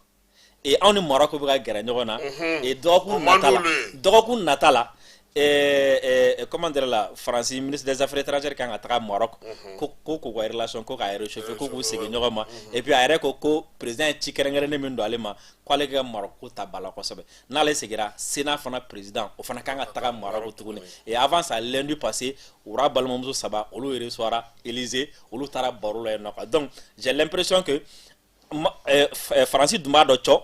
ni ale nana ka relation réchauffée avec Maroc pour l'instant en Algérie bɛna bila ɲɔgɔn na donc je me dis pourquoi France b'o risque ta sisan nɔ parce que France bolo vraiment la carte Algérie ça ne marche plus donc a bɛna yɛlɛma ka taga la carte ale t'a dɔn ko Maroc tɛ se ka don o jeu la parce que Maroc tun y'a essayé a mɛnna fo ani MLA mɔgɔw bilara ɲɔgɔn na parce que fu ura ka yɛrɛ y'a fɔ ko u ka wari deli ka ca k'u ka ko bɛɛ wariko ye k'olu ɲɛna k'u bɛ diinɛ u bɛ fɛnko kɛlɛ de la yɛrɛko kɛlɛ de la ko ka se ka développement ni fɛn ko mais k'u tɛ ka fosi kɛ ko mun bɛ ka d'u ma k'a tɛ ka ye mais bi n'an tora tancogo la u bɛ ka taga don Algérie bɛ ka taa gosili fana kɛ sisan Nigérian fan fɛ est ce que AES man ka hakili to o côté la parce que Mali ka côté gɛlɛyalen d'u ma kosɛbɛ. AES ba hakili to la mais ne bolo AES va gérer avec l'intelligence ni situation parce que souvent il y a des provocations be dalaɲini ka ca kosɛbɛ pour que ka an bila fɛn dɔ la c'est comme si i b'a sɔrɔ a waati dɔ kɛra la u ye c'est comme si français CEDEAO poussé cogo min na ko fo ka taa attaque kɛ jagoya la ni CEDEAO ma se ka taga donc Algérie fana bi provocation misɛnninw kɛ pour que mɔgɔ dɔ bɛ se k'a ci ka k'a la quoi donc ni mɔgɔ ma ci ka k'a la a ye moment donné a b'a dabila a yɛrɛ ma quoi parce que a bɛna ye k'a fɔ ko imagine jamana 3 ou bien jamana a ka ca ni jamana 3 jamana 4 même n'a sɔrɔ ni Burkina frontière tɛ Burkina ni Algérie ɲɔgɔn cɛ jamana 4 ɲama de bɛna ka cɛ ka taga ton i ka da la a ye moment donné i bɛ obligé ka sɔn i n'u ka gɛrɛ ɲɔgɔn na a ka kuma a ka bɛn fɛn dɔ la quoi o ka fisa ni comment dire o ka fisa ni kana gɛlɛya ye quoi parce que frontière bi Algérie ni Maroc ni ɲɔgɔn cɛ frontière b'a ni Niger ni ɲɔgɔn cɛ frontière b'a ani anw fana ni ɲɔgɔn cɛ donc ani ninnu fana si man di donc à un moment donné Algérie bɛ obligé ka ballon da duguma et j'ai même l'impression que a ka investissement ko nu parce que i b'a dɔn problème dɔ fana bɛ Algérie la orgueil bi tebu nunu na trop parce que le fait que orgueil de bou la trop le fait que fanga la trop mina olu ye indépendance ta trop donc il pense que fɛn bɛɛ lajɛlen bɛ comment de la fɛn bɛɛ lajɛlen bɛ gérer tonton de quoi et ça va pas gérer et même pour que k'a yira k'a fɔ k'u ni faransi ka fɔ ɲɔgɔn kɔ a bɛna daminɛ hali a ti mɛn même kunu Algérie ye résolution dɔ ta ka taga conseil de sécurité la sur Israël américains y'a bloqué et français y'a kɛ n'a fɔ o ti fɛn kala français y'a kɛ o ti fɛn kala voilà. Awa Drissa min ye lakana ko ye ka a ko kun salo bi a bɛ n'a fɔ jamanakuntigi ye an ka kɛlɛbolotigi bɛɛ lajɛlen wele ka hakilina kuraw f'u ye baara taabolo kuraw ale ko a tɛ fɛ ko u bɛ cogo min na ko fɛn ka b'o la ko dɔ ka fara a kan n'o ye comité de défense ye i ye mun faamuya o ɲɔgɔn ye in na. Ne bolo c'est quelque chose d'abord a bɛ kɛ ka jamanadenw hakili lasigi ensuite a bɛ kɛ ka mɔgɔ minnu fana bɛ kɛlɛ kɔnɔna la pour que ka u lamɛn fana u fana ka fɔtɔ ka dɔn ani min bɛ jamana ɲɛmɔgɔ fana bolo a k'o fana f'u ye parce que a ye moment donné kɛlɛ kɔnɔna na il faut que a ka bilan kɛ an ye kɛlɛ kɛ an ye nin waati kɛ kɛlɛ la mun de ɲɛna mun de ma ɲɛ aw mago bɛ mun na halisa ou bien fɛn jumɛn de bɛ yen nɔ n'an bɛ se ka o yɛrɛ kɛ sisan pour que jamanadenw yɛrɛ bɛ se ka lafiya ou bien kɛlɛ yɛrɛ a fiɲɛ bɛ se ka bɔ kosɛbɛ mais en général nin conseil sugu ninnu a contenu ti bɔ. i kɔni. a contenu. hali ni a kɛra yɛrɛ ɲɛna i t'a tubabukan mɛn. voilà a contenu ti bɔ kosɛbɛ mais i bɛ se ka min faamu a la dɔrɔn o ye parce que i b'a ye sɔrɔdasi ɲɛmɔgɔ bɛɛ lajɛlen tun bɛ yen. mɔgɔ da bɛ don kɛlɛko la ou bien lakanako la a bɛɛ lajɛlen bɛ yen donc a tɛ kɛ mɔgɔ si kɔ bɛɛ hakilila ye min ye i b'o di bɛɛ ka secteur la min bɛ ka kɛ yen nɔ i b'o di quoi et puis ça montre également que an bɛ yɔrɔ min na sisan an bɛ ka kɛlɛ min kɛ parce que a bɛ mɔgɔ caman kɔnɔ soit ko kɛlɛ banna ou bien ko jamana bɛna yɛlɛma fɛn wɛrɛ la ka kɛlɛ ko in to ten ka kɛlɛ mɔgɔ bɛ k'o de ye quoi surtout kuranko gɛlɛya nalen don voilà donc mɔgɔ hakili an bɛna tɛmɛ ni fɛn et puis bon même kuranko in na i b'a dɔn fɛn dɔ bɛ kuranko in na min na ni o fana min na n'o ye tɔgɔmasɛn ko ye même n'a sɔrɔ na tɔgɔmasɛn ɲuman don même n'an tɔɔrɔlen don i b'a ye Mali kɔnɔ depuis 2016 fo bi waati o waati ni mɔgɔ ye revendication sociale la waati o waati o b'a sɔrɔ lakanabaliya basumana dɔ de basumana dɔ de so lakanabaliya n'ale gana ka gan mɔgɔ bɛ ɲinɛ a tɔ bɛɛ lajɛlen kɔ quoi k'a fɔ ko courant ou bien o fɛn mɔgɔ bɛ ɲinɛ o bɛɛ lajɛlen kɔ mais à chaque fois n'i y'a nalen revendication wɛrɛ kɔnɔna na ça veut dire que sur le plan sécuritaire o kɔrɔ ko mɔgɔ caman bɛ ka hakilisigi sɔrɔ o la quoi donc nin kɔnɔna la et surtout instruction dira le président a dit ko sɔrɔdasiw et puis surtout sɔrɔdasiw mɔgɔ kana bila kunna k'an bɛ taga repos la quoi tant que lakanabaliya bɛ fan dɔ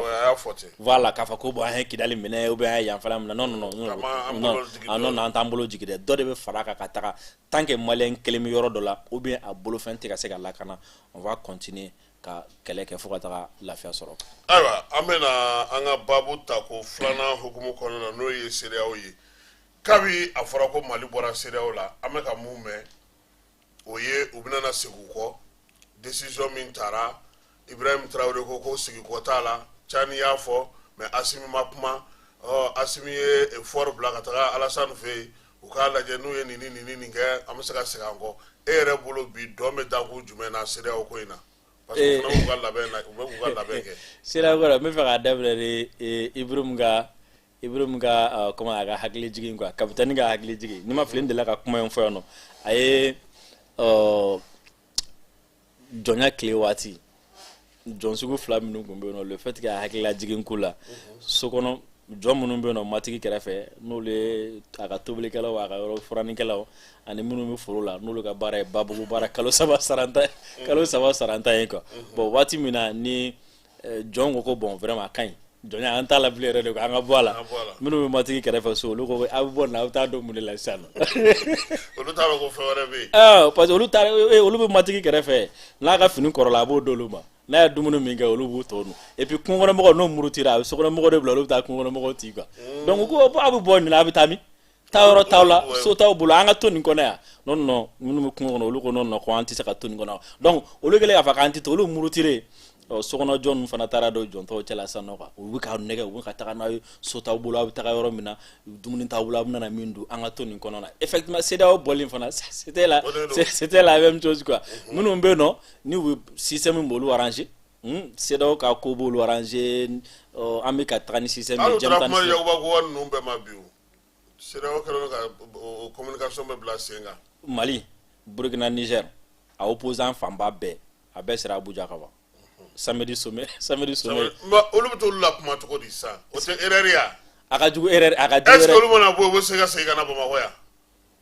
ko c'est à dire i bɛ fili ye mais i b'a ye k'a fɔ ko fili tɛ mais ni fɛn min ban waati sera a banna aw bɛ taa yɛrɛ tɔgɔ la aw bɛ taa ɲɔgɔn sɔrɔ o ma jinɛmɔriya don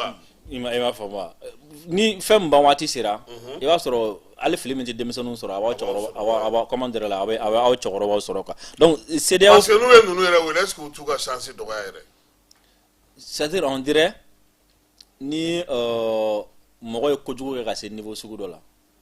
n'a ko k'a bɛ segin kɔ togo togo a bɛ taa ko dɔ de kɛ min b'a tɔ coron ka taga fɛ quoi sinon imaginez CEDEAO filɛ nin ye ka nin cri de guerre minnu kɛ sisan n'i ye général Yakubu ninnu ka bɔli jateminɛ ka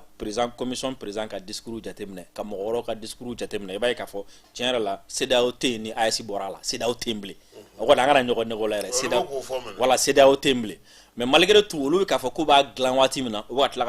ka bin ni erreur fitinin ninnu kɔnɔna na ou bien ni fɛn bon a bɛ se ka kɛ fana mɔgɔ dɔw fana b'a kɔnɔna la olu tɛ fɛ a ka ɲɛ tuguni par exemple n'i ye an burannakaw ka an ka logotigi ninnu ka fanfɛla ta ale t'a kɛlɛlama ye k'a fɔ ale t'a kɛlɛlama ye parce que ale k'a ma duma fɔ fɔri non ale ta ye comment dire ale t'a kɛlɛlama ye CEDEAO kɔnɔna na quoi mais sisan le fait que jamana in saba ye décision ta k'u bɔ CEDEAO kɔnɔna la a ye jamana in saba kɔni kisi fɛn caman ma parce que décision yɛrɛ bɛ ta waati min na moi je me demande ne kun bɛ ka n yɛrɛ ɲininka qu'est-ce qui se passait parce que waati dɔ la ni ko sumana kosɛbɛ dɔrɔn n'a madara kosɛbɛ c'est grave parce que i b'a dɔn an ka mɔgɔ ye décision ta le 28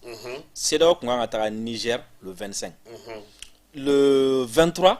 Alassane y'a ka avion ta a taara France tile kelen Anthony Blinken bɔlen kɔfɛ tile kelen comment dire o 23 kelen Anthony Blinken a taara Nigeria le lendemain Tinubu fana y'a ka minɛnw cɛ a taara France comme visite privée et ça fait 17 ans Algérie fana service de renseignement min bɔ deli ka se France ale fana y'a ka minɛnw cɛ ale taara ninnu fana sɔrɔ et CEDEAO ka ɲɔgɔn ye fana dɔ kun bɛ yen nɔ min kan ka kɛ Addis Abeba u y'a bila ka taga fɔ Mali ni AES mɔgɔ kelen kɔ bɔ de u y'a reporter ka taga n'a ye fɔ Addis Abeba sinon a kun kan ka kɛ avant ça parce que 25 ni ninnu kun ye ɲɔgɔn ye ni Niger délégation kun taara 2 semaines après. Mais est-ce que nin ko in na fɛn dɔ nin taara parce que mun ko tilala ka fɔ ko ma se ka avion yɛrɛ sɔrɔ ka bɔ Abuja ka na Niger. Ko dabangama u y'a saboté do k'a fɔ a sabotera dabangama de a sabotera do sinon Sierra Leone ministre avion de ta ka bɔ Sierra Leone ka na Nigeria o u se ka na Nigeria cogo di ko avion ma sɔrɔ ko ka taga o fana avion de ta ka taga et puis bɛɛ bɛ Nigeria dɔn bɛɛ bɛ Nigeria dɔn avion hakɛ min avion min bi présidentielle la mɔgɔ t'a da dɔn donc olu tɛ se ka dɛsɛ avion na ka taga fɛ mais qu'est-ce qui se passait donc c'est comme si il y avait la volonté manifeste ka Niger to degun kɔnɔna la et puis qu'est-ce qui se passait de l'autre côté également en France mɔgɔ kun kan k'i yɛrɛ ɲininka fana comment est-ce que ninnu saba bɛ se ka taga ɲɔgɔn sɔrɔ France k'a to CEDEAO bɛna na décision ta quoi donc an ka mɔgɔ kelen k'u ka retrait kɛ ka bɔ CEDEAO kɔnɔna na a kɛra sababu ye calcul caman bɛ yen nɔ olu faussera maintenant CEDEAO obligera sana ka na position de faiblesse la olu bɛna taga comment dire la deli la mais nin kɔnɔna la ne bɛ ka américains ka jeu ka observer kosɛbɛ parce que depuis Niger situation daminɛna américains y'a faamu k'u t'u allié français kɔ tuguni quoi olu yɛrɛ bɛ t'u ta kɛ u yɛrɛ ye quoi olu yɛrɛ b'u ta kɛ u yɛrɛ bon olu bɛ k'u ta kɛ u yɛrɛ fɛnɛ olu fana bɛ ka comment dire la ka laɲini jumɛn u y'a f'u da la k'olu bɛ ka wuli ka na ko pour que ka Russie ni Chinois de kɛlɛ olu y'u ta fɔ mɛnɛ olu y'u ta fɔ o da la donc olu to yen olu ka anw minɛ voilà k'an minɛ donc olu fana bɛ ka nale ka fɛn bɛɛ lajɛlen kɛ pour que u bɛ se ka da dɔ sɔrɔ cogo min na ka don ko in na ka don AES kɔnɔ cogo min na o de la u taara pression kɛ Nigeria kan u taara pression kɛ fan wɛrɛ kan u ka taga pression kɛ mɔgɔ wɛrɛ kan tuguni pour que au moins an bɛ segin ka taga CEDEAO kɔnɔ comment dire an bɛ segin ka taga CEDEAO kɔnɔ mais moi je ne vois pas trop an bɛna segin ka taga CEDEAO kɔnɔ cogo di tuguni quoi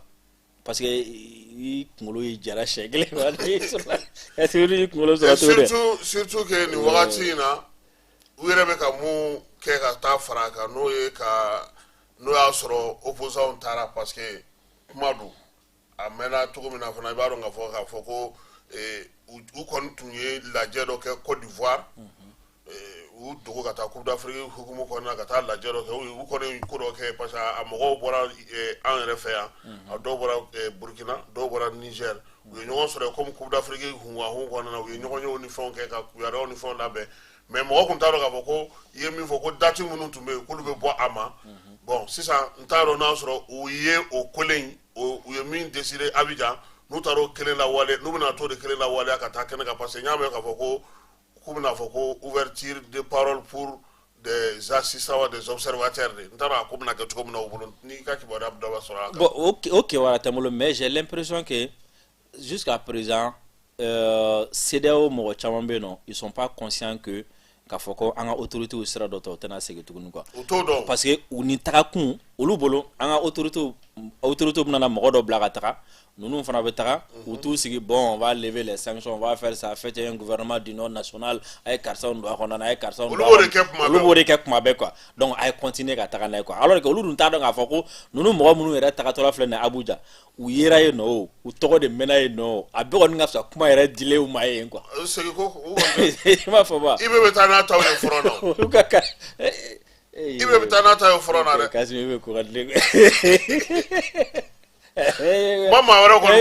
fɔ i bɛ ka nin ko nin ko Ablase tununa ja Ablase bɛ fɔlɔ na a bɛ fɔlɔ na kunu a taara balai citoyen kelen wɛrɛ minɛ tuguni ka taa awɔ kunu a taara kelen wɛrɛ nɔfɛ o fana bɛ taa fɔlɔ na parce que Kasim souvent c'est méchant quoi i bɛ se k'i ka politique ko kɛlɛ kɛ i bɛ se k'i ka jɔyɔrɔ ɲini kɛlɛ kɛ quoi mais a dɔn ko muso dɔ ni cɛ dɔ de den bɛ kungo kɔnɔ quoi a bɛ ka kɛlɛ kɛ walasa i ka balo quoi a bila i kunna i ka politique ko kɛlɛ man kan tɛ ka e bila ka o tigi lagosi ou bien k'o tigi se danger ma quoi mɔgɔ ti ka se ka mɔgɔ ti ninnu de voilà mɔgɔ ti ninnu de différence ka sɔrɔdasi min bɛ fɔlɔ kan n'a bɛ ka kɛlɛ kɛ i bɛ se ka fɛn bɛɛ fɔ i bɛ yɛrɛ ma i bɛ se ka fɛn bɛɛ fɔ mais kana sɔrɔdasi min bɛ terrain kan kana fɔ k'i b'o de démoraliser k'o de lagosi ou bien k'o di jugu ma quoi alors que mɔgɔ caman bɛ bin o minɛ de kɔnɔna la quoi bon ne y'o kɛ bon i bɛ taga terrain kan n'i taara tile kelen kɛ ou bien n'i taara dɔgɔkun kelen kɛ n'i y'a ye k'a fɔ ko min bɛ se cɛkɔrɔba il faut k'a fasa ja ne yɛrɛ mun k'a ka bon ja ko cɛkɔrɔba kɔni nisɔn ka di ko nin y'a siɲɛ fɔlɔ photo la a ɲaga kumu quoi a kumaba bɛ yɛlɛ kumaba bɛ yɛlɛ mais sisan CEDEAO bɔli kuma fila bɛ yen o bɛ ka taa ni ka segin ka na n b'a daminɛ ni min ye o ye an ka sɛbɛnkow ye c'est vrai que IDEMIA Mali sera k'a ka fɛnw sɔrɔ la mais sɛbɛnkow est ce que o tɛna kɛ jɔrɔnakoba ye ani carte de séjour nataw ni fɛnw bon o bɛ dépend min na sincèrement o bɛ dépend min na d'abord il y a l'UEMOA libre circulation b'o kɔnɔna la donc maintenant jamana minnu tɛ UEMOA kɔnɔna la o bɛ kɛ c'est à dire coopération bilatérale e ɲɛ b'an mɛntɔ la UEMOA in fana na de est ce que ninnu ka wari dilan est ce que u bɛ to UEMOA la bon comme o ko ninnu filɛ nin ye comme an bɛna bali mɔgɔw la quoi donc an y'a fɔ an ka fɔ ta quoi même bi Burkina ye n ɲɛ b'a la o bɛ ka fɛn dɔ fɔ libre circulation ni fɛn ninnu kan mais ma a capté kosɛbɛ o bɛ yen nɔ ensuite comment dire là il y aura des rencontres bilatérales ou bien partenariat bilatéral ani jamanaw ni ɲɔgɔn cɛ parce que c'est que les gens oublient mɔgɔw bɛ ɲina mɔgɔw b'a filɛ dɔrɔn de maliyɛn hakɛ nin bɛ kɛnɛ ma mais mɔgɔw t'u yɛrɛ ɲininka jamais k'a fɔ ni jamana wɛrɛ in fana ni mɔgɔ hakɛ joli bɛ Mali dɔrɔn tɛ AES kɔnɔna la n'i ye maliyɛn ta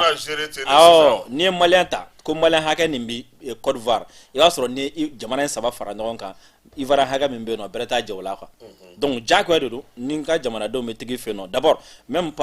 n'i ye AES ni fɛn ninnu bɛɛ lajɛlen bɔ a la le droit international a yɛrɛ ti jɛna ye fɔlɔ i ka adamaden yɛrɛ traité cogo sugu dɔ la a kɛra cogo cogo i ka jamana kɔnɔna na o tɛ se ka kɛ quoi donc maintenant i bɛ se ka traité bɛ yen nɔ donc i bɛ se ka règle dɔ fixer i ka jamana kɔnɔna la ni dunan bɛ don ne fɛ a bɛ don ni condition na mais c'est pas il n'est pas dit également que ni an bɔra dɔrɔn ko CEDEAO jamana tɔw bɛ an bɛna visa de ta ka taga a bɛɛ lajɛlen na parce que jamana caman bɛ yen nɔ bi minnu tɛ CEDEAO kɔnɔna la an tɛ visa ta ka t'u fɛ a bɛ dépend u ka jamana ka intérêt min b'an fɛ yen an fana ka intérêt min b'u fɛ yen nɔ quoi ani relation min bɛ ani voilà ani relation minnu b'an ni ɲɔgɔn cɛ Ghana y'an ka so ye a bɛɛ ye kɔrɔbɔrɔ ye i m'a faamu voilà donc o la AES kɔni bɛ obligé ka fara ɲɔgɔn kan sisan nɔ ka papier dɔ kɛ AES tɔgɔ la donc maintenant an ka diplomatie de bɛna baara kɛ ani jamana wɛrɛw ni ɲɔgɔn cɛ sisan nɔ an ka mɔgɔw bɛ taga cogo di u ka mɔgɔw bɛ na an fɛ yen nɔ tuguni o baaraw bɛ kɛ cogo min na o bɛ yen mais il y a un autre point qui est plus important que tout ça o baara bɛ sen na Union africaine yɛrɛ de kɔnɔna na zone de libre échange LECAF o fana ka bon ka girin ni CEDEAO ye ka girin ni fɛn bɛɛ donc n'o fana taara ɲɛ on sera comment dire là o fana bɛ libre échange kan donc libre échange a volé ka ca a séquence ka ca dans les jours à venir report caman bɛ yen minnu b'a to mɔgɔw bɛ se ka taa ni ka segin kɛ k'a sɔrɔ u ma degun kosɛbɛ et puis taa ni ka segin fana filɛ nin an bɛ taga jamana mun na a b'olu fana de nafa waati caman na quoi parce que ni i ka jamana donni nɔgɔyara mɔgɔ minnu ka sanni feere ka ca i fɛ yen a bɛ kɛ sababu k'e de ka économie kɔrɔta quoi mais n'i ka jamana donni k'a gɛlɛya olu ma a bɛ kɛ sababu e de ka jamana bɛ degun sɔrɔ c'est comme si yanni ka émission daminɛ i y'i da maga an burankɛ ka logo ko kuma minnu na bon ni ale y'a kɛ cogo sugu dɔ la a bɛ taa logo feere min voilà donc diyagoya de don comment dire situation dɔw bɛ yen nɔ olu bɛ maintenir pour que an bɛ taga ɲɛ kan maintenant fɛn min ye papier ko ninnu ni fɛn ninnu ye olu kɔni bɛɛ bɛ sigi ka étudier de k'a lajɛ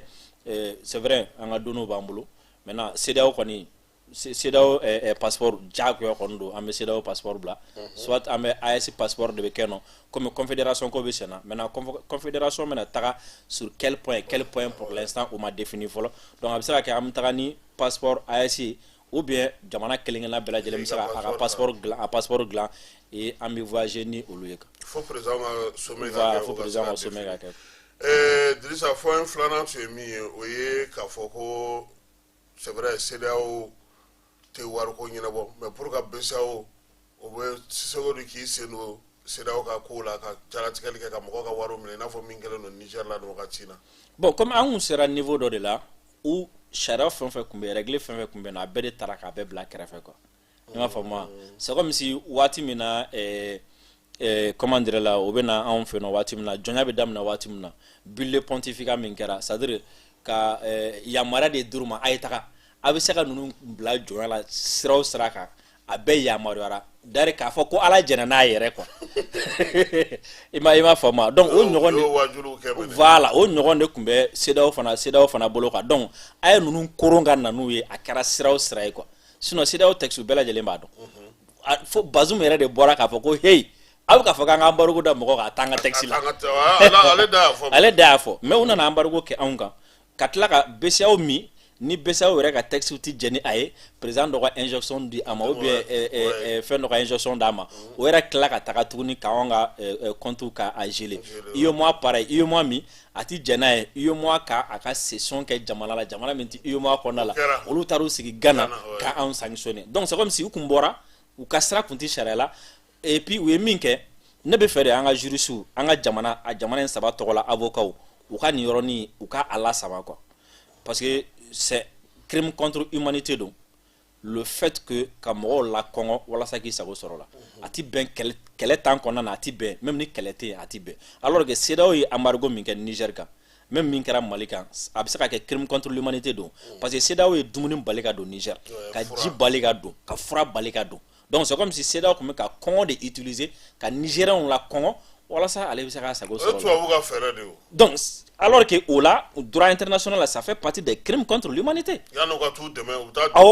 yan'u ka comment dire donc pour que ka jamanadenw la muruti ou bien ka fɛnw muruti ka bila fɛn donc CEDEAO kun tɛ sariya kɔnɔ tuguni CEDEAO kun bɛ min na dɔrɔn ko Makɔrɔ yɛrɛ y'a fɔ cogo min na n k'u ma a ye ninnu gosi donc n'a ye fɛn fɛn kɛ an b'aw dɛmɛ donc CEDEAO fana nana k'i ɲɛ tugu ka taga bon CEDEAO bɛ bɔ a kalama waati min na k'a fɔ ko en réalité k'u yɛrɛ sanctionné de a y'a sɔrɔ ale yɛrɛ commencera ale yɛrɛ y'a ye sisan nɔ tiɲɛni min bɛ ka kɛ ale yɛrɛ fɛ yen o tɛ ka kɛ jamana tɔw la quoi parce que n'i ye comment dire la n'i ye mɔgɔ bɔgɔ jama la ale maloya y'ale bɔgɔ ka ban mais n'i ye bolo mugura quoi n'e taara so o dimi quoi e fana b'o dimi santi quoi c'est là où Patrice Talon ninnu ni mɔgɔ caman nana ye k'a fɔ mais attention sanction min min da anw kan a tɛ k'a da ninnu kan et puis comment dire là ale de perdu là Niger ta la ale kɔni ale ta ka jugu ni perdu ye parce que Niger bɛ bɔ mais ale bɛ jigin ka taga fɛ et puis même bɔdani min fana kun bɛ yen walasa ka se k'a to halisa a kun bɛ firifiri dɔɔni Togo y'o datugu bi Togo yɛrɛ y'o ta o Togo ye communiqué laban min kɛ ko olu kɛlen don ka taxes wuli ka bɔ minɛn minnu kun ko ye min jiginna olu ka port la ye quoi donc kɔrɔ ko n'a taara jigin Bele port la n'a sera a ma an b'a taxer donc kɔrɔ ko mɔgɔ wɛrɛ tɛna taga olu fɛ yen nɔ tuguni quoi donc CEDEAO kun to o kɔnɔna na o de la mɔgɔ caman tɛ ka se ka CEDEAO mɔgɔ caman ma CEDEAO bɔli faamu parce que a bɛ mɔgɔ caman kɔnɔ ko CEDEAO de bɛ yen alors que CEDEAO texte de don n'i y'a mɛn jɛkulu sariya min y'a sigi o de bɛ yen donc ni jɛkulu ye sariya sɔsɔ ka se nin niveau bɛɛ la fo jɛkulu taara i jɔyɔrɔ dɔ la Kasim an bɛ so kɔnɔ an bala ka ye saw bɛ so kɔnɔ bunteninw b'a kɔnɔ yɛrɛ fɛn bɛɛ lajɛlen b'a kɔnɔ i tila ka da sɔgɔ an n'olu dala yen nɔ tuguni n'i bɛ bɔ o la o n'i ye fenêtre sɔrɔ i tɛ pan ka bɔ donc n'i bɛ bɔ o la n'i bɔra o la ni mɔgɔ nana i sigi non n'aw bɔra CEDEAO kɔnɔ a bɛ kɛ tan a bɛ kɛ tan alors que an bɛ CEDEAO kɔnɔ depuis 2020 fo bi an tɛ ka foyi de bénéficier CEDEAO kɔnɔna la an tɛ k'u ka aide bénéficier d'ailleurs ni CEDEAO bɛ tila ka t'i sigi de ka taga décision de ta minnu kɔlɔlɔ bɛ tila ka se anw ma tuguni quoi et puis CEDEAO ka concert ni CEDEAO ka démarche concert na démarche ninnu jateminɛ a démarche bɛɛ bɛ entre CEDEAO OTAN entre CEDEAO Union européenne a démarche ninnu bɛɛ bolo a démarche ninnu bɛɛ bolo ne m'a dɔn o ye OTAN don ko la cogo min na ka ɲɛsin an ma quoi n t'a dɔn fɛn o fɛn o y'a kɛ c'est ça quoi parce que i b'a dɔn Kasim an ka position CEDEAO kɔnɔna la a ka girin kosɛbɛ quoi parce que anw fɛ yan nɔ i b'a dɔn ressources kɔni naturelles kɔni mɔgɔ t'i da don o la tuguni quoi mais nin jamana saba in symbole de don ka fɔ symbole de don quoi u ye kɛlɛ minnu bɛ ka kɛ anw fɛ yan nɔ farafinna bɛɛ bɛ ka anw de lajɛ farafinna bɛɛ bɛ ka anw de observer quoi a kɛra sababu ye moi j'ai été comment dire là moi an ka New York taga la africain minnu bɛ yen nɔ u caman de tun na anw lajɛ hôtel la parce que u bɛ fɛn minnu mɛn tellement que u bɛ fɛ ka faamu a ka d'u ye quoi a ka d'u ye quoi donc an kɛlen don tɔgɔmasere de ye bi min n'a bɛ yɛrɛma hɔrɔnya ko fɔ min ni mɔgɔ caman bɛ a yɛrɛ y'a la quoi donc mɔgɔ caman fana bɛ yen nɔ olu bolo nin jamana in saba in n'i sera ka i tɛgɛ d'a kan ou bien ni n'u gɛrɛla ɲɔgɔn na a ka ca ala fɛ sini ma sinikɛnɛ ma i bɛ sanfɛla sɔrɔ diɲɛ na quoi parce que y a ordre mondial min tun bɛ yen nɔ o ordre mondial ale bɛ ka bin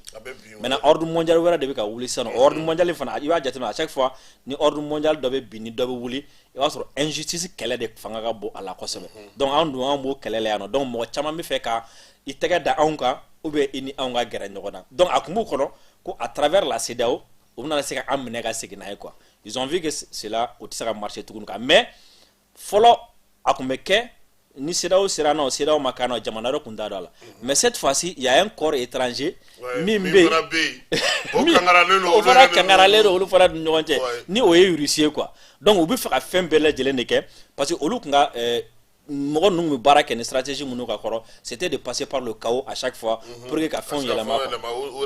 voilà maintenant sisan mɔgɔ sɔmin'u la k'a fɔ ko il passe par le chaos mɔgɔ fana y'u ka précaution ta donc u tɛ se ka tɛmɛ chaos fɛ tuguni an ka zone in kɔnɔ yan nɔ ka irisiw ni chinois ni fɛnw jɔlen to na donc u bɛna mun kɛ sisan nɔ u y'a daminɛ ni CEDEAO min n'o ma marché u yɛrɛ bɛna nalen sisan nɔ ka fɛɛrɛ bɛɛ kɛ sisan nɔ pour que k'an yɛrɛ dama tila ka bɔ ɲɔgɔn na ou bien k'an ni irisiw cɛ janya ɲɔgɔn na ou bien k'an lanata mais même là aussi u tɛ ka se ka intelligence sɔrɔ ka na an fɛ directement de traiter avec nous mɔgɔ minnu bɛ yen nɔ n'olu bɛ tiɲɛniw ni fɛnw na k'olu éviter mais u bɛ ka tila ka taa o kɛrɛfɛ jamana kelenw de la tuguni ka tila c'est comme si ye Jean-Marie Bokele min ka kuma fɔ ka taga i bɛ taga Côte d'Ivoire de ko a bɛ na remodelage kɛ a bɛ na fɛnw togoyaw falen a bɛ na kɛ tan alors que problème tɛ Côte d'Ivoire ye RFI nana ko Côte d'Ivoire ka na olu la Mali la Alassane sera ka mun k'a la a ma se ka foyi k'a la donc i k'i tilen ka na Alassane ni mɔgɔ yɛrɛ tɛ kuma yan o n ko de ye ko gɛlɛya yɔrɔ ye ani Alassane ani mɔgɔ tɛ kuma yan ani mɔgɔ tɛ ka kuma parce que ko bi yɛrɛ ka na yɛrɛ o ka fisa n'ale yɛrɛ ye yɛrɛ parce que au moins o bɛ se ka kuma mɔgɔw fɛ kosɛbɛ ni mɔgɔw bɛ kuma yan mais Dirisa caman fana bɛ ka min fɔ k'an y'an bolo bɔ tubabu dɔ bolo ka taa an bolo di tubabu wɛrɛ ma tuguni ko AES ko fana ye Poutine ka CEDEAO de ye ko n'an m'an kɔlɔsi ko a don dɔ la ma k'an bɛ tila k'a fɔ tuguni k'ale an ka to CEDEAO la an nɔ na. Yɔrɔ nin kuma sugu ninnu bon ne b'a mɛn a bɛ ne layɛlɛ mais souvent n bɛ kasi n kɔnɔ quoi ni nin bɛɛ lajɛlen kɔfɛ mɔgɔ min ma se k'a faamu k'a fɔ ko hali anw yɛrɛ farafin min yɛrɛ ma se k'a faamu wa k'an bɛ yɛlɛma hɔrɔnya kɛlɛli la quoi c'est grave an ni Putin ni ɲɔgɔn cɛ relation min b'an ni ɲɔgɔn cɛ a jateminɛ relation min tun b'an ni Faransi ni ɲɔgɔn cɛ i k'a jateminɛ depuis Mali nana fɛn kɔnɔna la depuis an ye transition daminɛ fo bi jɔn de la k'a mɛn télé la ko Putin ko a ye élection kɛ février ou bien a kɛ mars jɔn de la k'a mɛn Putin da t'a la an ye kɛlɛ wuli yan nɔ ka taga ka Kidali libéré jɔn de la k'a mɛn ko Putin ko non non non a bɛ to accord de la diyagoya la ou bien a bɛ taga nin na diyagoya la Putin da t'a la o y'an yɛrɛ de ka ko ye i b'a jateminɛ Rusiw da ti an ka jamana kɔnɔna foyi la olu ta ye mun ye min bi an ni u ni ɲɔgɔn cɛ ani ni an n'u jɛlen don fɛn min na c'est que les gens oublient an n'u jɛlen don fɛn dɔ la o parce que degun min filɛ nin anw kan olu ye fɛn vécu n bɛ se k'a fɔ ala ka jugu ni a ye moment donné quoi parce que ka taga se mur de Berlin cili ma ka na se nin waati na Russie min y'a ɲɛ la diɲɛlatigɛ la Russie c'est-à-dire Russie ninnu ye de quoi u ni ninnu bɛnna diɲɛ ko o ko kan accord fɛn fɛn kɛra u ni ɲɔgɔn cɛ u ma si respecté et puis u tila ka taga baga Russie ma ka taga bin Russie kan donc Russie fana bɛ ka nin kɛlɛ kelen de kɛ i n'a fɔ jamana caman bɛ yen nɔ minnu bɛ ka nin kɛlɛ kelen kɛ cogo min na donc olu b'an ye comme partenaire jamana olu b'a ye comme si Russie bɛ degun kɔnɔna la an fana bɛ degun kɔnɔna la donc mɔgɔ degunnen fila k'u tɛgɛ di ɲɔgɔn ma walasa olu ka wuli et de l'autre côté ninnu b'an ye de comme si ni olu ye sogow ye anw ye comment dire la kungo an bɛ kungo kɔnɔna na mangalaniw ni zonzaniw ye donc u kana minɛ k'an dun ce n'est pas la même chose a jateminɛ kɛ an bɛ communication minnu kɛ an bɛ fɛn minnu fɔ an bɛ ɲɛfɔli minnu kɛ Kasimu ne n'a f'i ye ko ne tɛ Russie ambassadeur yɔrɔ dɔ bɛ da la a bɛɛ ne n'ala cɛ ne t'a yɔrɔ dɔn moi j'ai l'intelligence pour moi m'a ɲɛɲini yɛrɛ quoi donc moi je pense que moi j'ai l'intelligence k'a dɔn Russie an bɛ mun sɔrɔ Russie bolo imaginez de 2000 combien ka na se fo 2020 na Kasimu an bɛ taga kɛlɛ la diɲɛ don o don an tun b'a mɛn an bɛ mototigi damadɔni olu bɛ t'u yɛrɛ filmer an ka kan kɔnɔ kalasi dɔrɔn de b'u bolo a fɔ k'an ka sɔrɔsiw tɛ mais munna an tɛ se ka minɛn sɔrɔ ka taga ninnu kɛlɛ Kasimu an taara sɔrɔ tuguni Nations Unies yɛrɛ kɔnɔna la résolution dɔ tun votelen don yen nɔ tuguni ko arme sugu dɔw kana na feere an ka mɔgɔw ma et pour que Nigeria ministre k'o de fana dénoncer et puis i b'a ko n'a hakili b'a la a don ne tɛ ɲinɛ a don kɔ quoi pour que an bɛ se ka taga arme yɛrɛ san a don kɛra alamisadonya de fɛ o mandat in o commission ka mandat yɛrɛ renouveler don Russie de y'a ka veto imposer ko mandat tɛ renouveler et o sufɛla de fɛ an ka yeliko fɔlɔ jiginna yan Russie jamana min bɛ ka nin bɛɛ kɛ aw ye walasa aw ka ɲɛ sɔrɔ kɛlɛ la et puis Mali a bɛ k'o kɛ aw ye waati min kɔnɔna la bi Diop ye comment dire la Diop ye fɛn comment dire la bi de ta ou bien don jumɛn Diop ye américain yɛrɛ reçoit ka taga ɲɛfɔli k'u ye kunasini kunu Assimi ye Banque mondiale reçoit i ye Russie ambassadeur ka communiquer kɛ ko mun na k'a y'a kɛ yan a m'a kɛ olu y'anw yɛrɛ ka problème de ye voilà olu y'anw yɛrɛ ka problème quoi donc an ni Russie tɛ ka bɔ jɔnya dɔ la ka taga jɔnya dɔ la anw ni Russie ta ye jumɛn o de ye Mali ka se k'a dɔn a yɛrɛ ye nin ye jamana min ye c'est à dire kɔgɔji bɛ nin jamana ka kɔgɔji t'anw fɛ yen anw bɛ se ka nin ka port utiliser nin ye jamana min ye nin bɛ drone dilan anw tɛ drone dilan an bɛ se ka drone technologie sɔrɔ nin bolo i n'a fɔ Russie c'est que les gens oublient Russie bɛ kɛlɛ min na bi Ukraine n ko Russie bɛ taga marifa san Iran a bɛ taga marifa san Chine mɔgɔ bɛ ɲɛna fɛn min kɔ américain minnu bɛ yen nɔ ni olu yɛrɛ bɛ ka n'u b'a fɔ ma ko le première puissance ye bi ko américain bɛ taga a ta fo fɛn chinois de ye jamana min ka juru bɛ américain ka tɛmɛ diɲɛ bɛɛ kan n'i ye Taiwan tigɛ bi n'i ye Taiwan tigɛ bi Amérique bɛ jɔ de i m'a faamu o Faransi kelen c'est la même chose malgré que ni kɛlɛba in bɛɛ b'u ni ɲɔgɔn cɛ hali sini n ko Russie pétrole o de bɛ kɛ ka Europe la marché o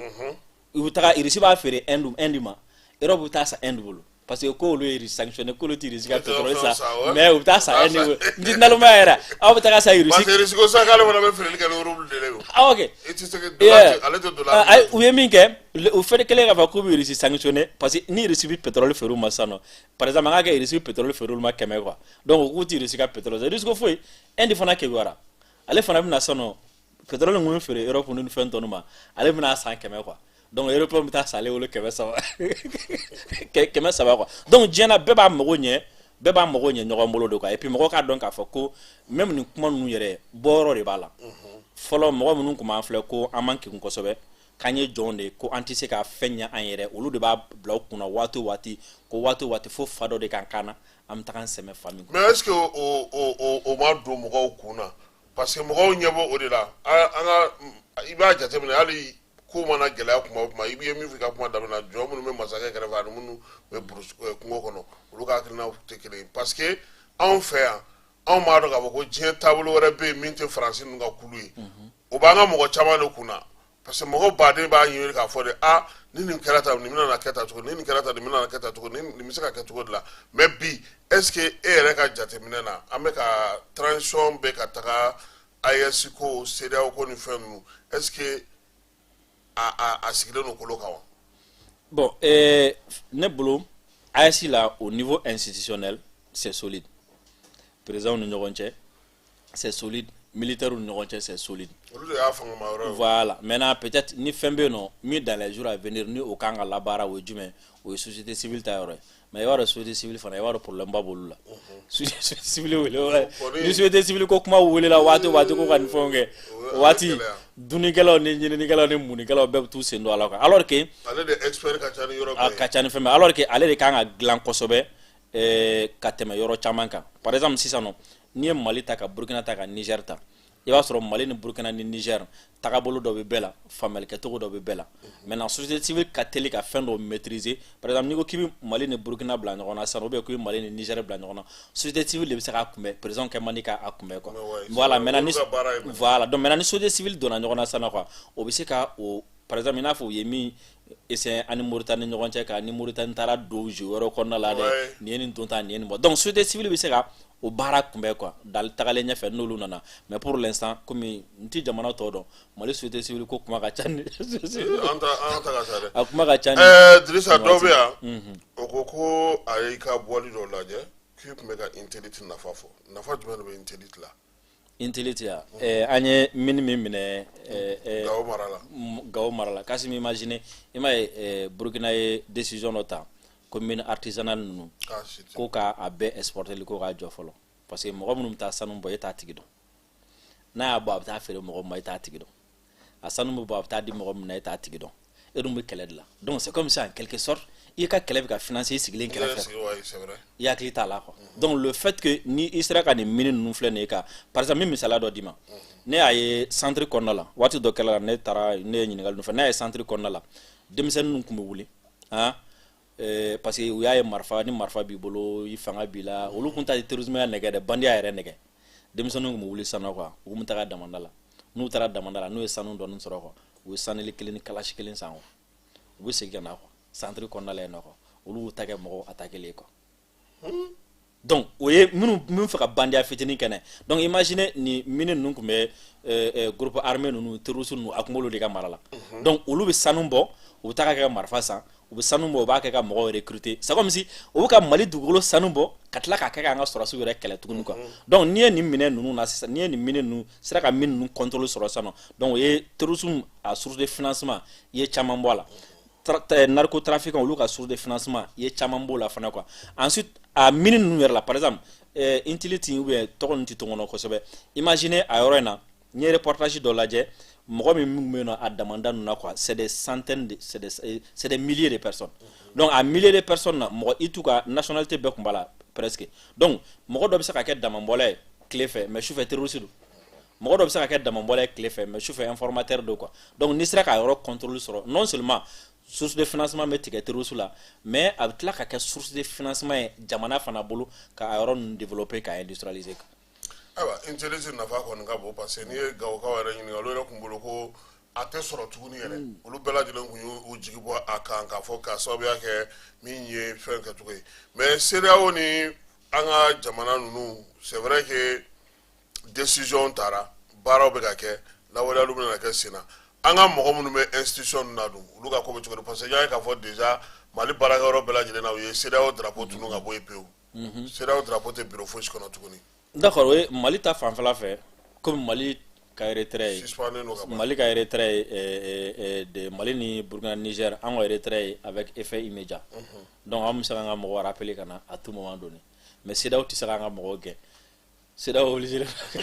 ka san kelen kɔnɔ CEDEAO tɛ se k'u gɛn CEDEAO obligé don ka san kelen kɔnɔ fo ni san kelen banna waati min na parce que u bɛ se ka sariya bɛɛ fana sɔsɔ fo sariya comme u yɛrɛ de y'u kɛ sariya u yɛrɛ kan.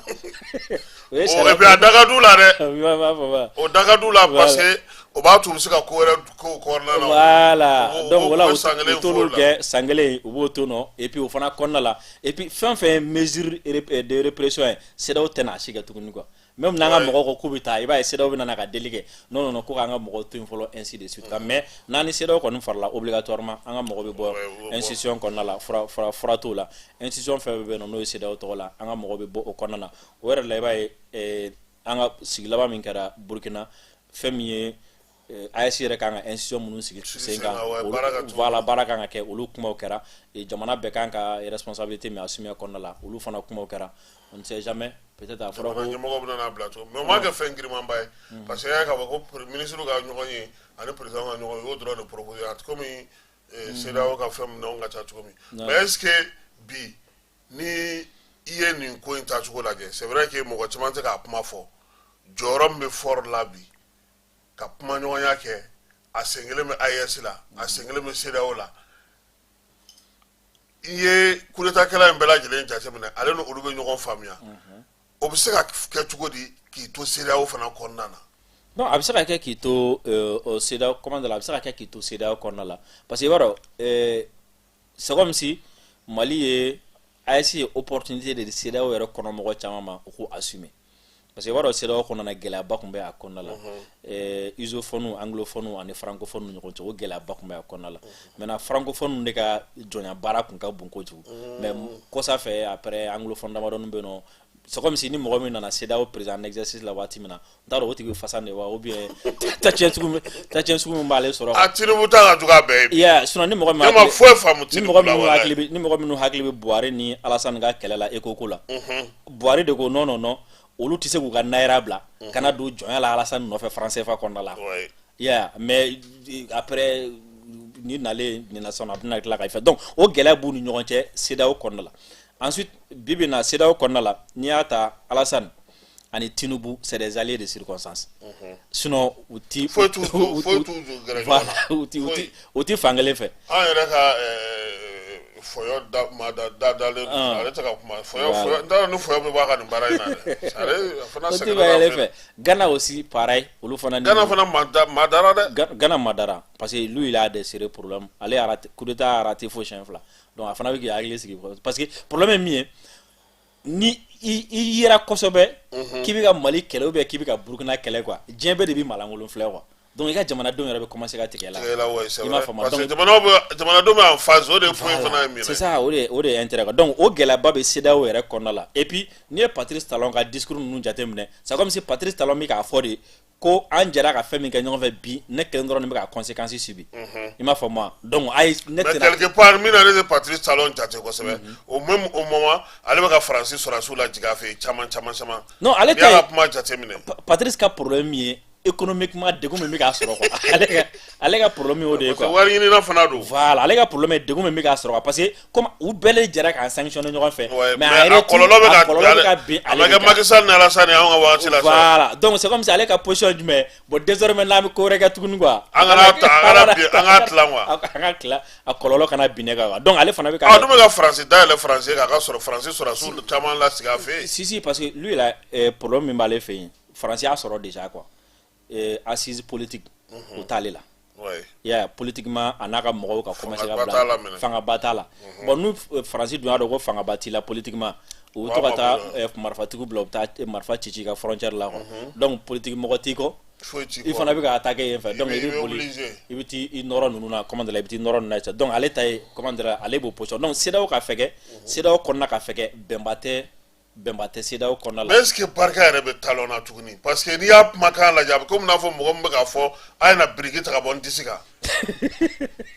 a degunnen don dɛ min y'a sɔrɔ a ka jugu de koyi kasi min y'a sɔrɔ a ka jugu de koyi c'est à dire fɔri fana bɛ k'a tɔni sanni ka bɔ a la o e m'a ye don o don fɔri bɛ sɛbɛnni dɔ bɔ pour que ka se ka ko ninnu min y'a sɔrɔ a ka jugu de koyi parce que ko mɔgɔ tun ma sigi ni système ninnu de ye quoi fɔlɔ u bɛ bagabagaw de kɛ quoi jamana ɲɛmɔgɔ bɛ girin k'a bila wa i bɛ siran i m'a ye 2012 u ye bagabaga kɛ dɔrɔn an y'a bila u ye bagabaga kɛ fan wɛrɛ fɛ dɔrɔn mais u tun ma sigi n'a ye de k'olu ka bagabaga k'an bɛna sɔn k'a sama ka se nin bɛɛ la quoi ale jigiba ale ka port la ale ba burkinabɛw ni nigériens olu de ale ka port fanba c'est vrai yeah sinon tɔw tɛna na taa fɛn ta ale fɛ yen donc e dun dɔ wɛrɛ t'i fɛ yen fo ni u taara n'an ka bagolo n'an ka sagagolo minnu fɛ à part ça dɔwɛrɛ tɛ o kɔfɛ donc ni e taara ko gɛlɛya ka se niveau sugu dɔ la quoi ale binnen de don quoi économie et puis ko embargo min kɛ waati min na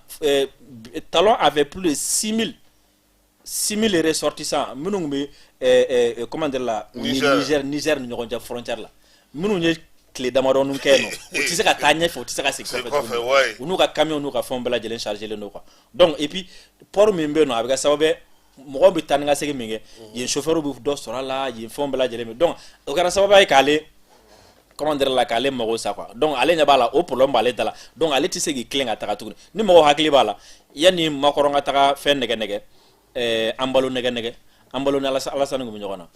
ko troisième mandat fana ye coup d'état de ye u bɛ ɲɔgɔn na quoi voilà donc c'est des alliés de circonstance minnu en cas de problème seulement i b'a ye u bɛ comment dire la u bɛ ɲɔgɔn bila mais Kasim su na i b'a kalama Macky Sall y'a hinɛ ne minɛ a hinɛ ye minɛ wala Macky Sall hinɛ ne minɛ munna e yɔrɔ Macky Sall ye min fɔ su na ko nin ko in bɛɛ la ko min y'ale tɔɔrɔ quoi ko ye ko a kumana tuguni ya awɔ ko partenaire a mɛnna a ma kuma mun sigilen don k'a kɔnɔ a ma kuma joona a kumana ko partenaire minnu bɛ yen k'olu bɛ k'ale kɔnɔnalen min kan ko k'u tɔɔrɔ jan fɛ k'olu ko kana ale ɲininka ko b'ale kɔnɔnalen k'o de bɛ ale tɔɔrɔ quoi donc nin de ye embargo d'anw ka kalo 6 nana jɔn ɲininka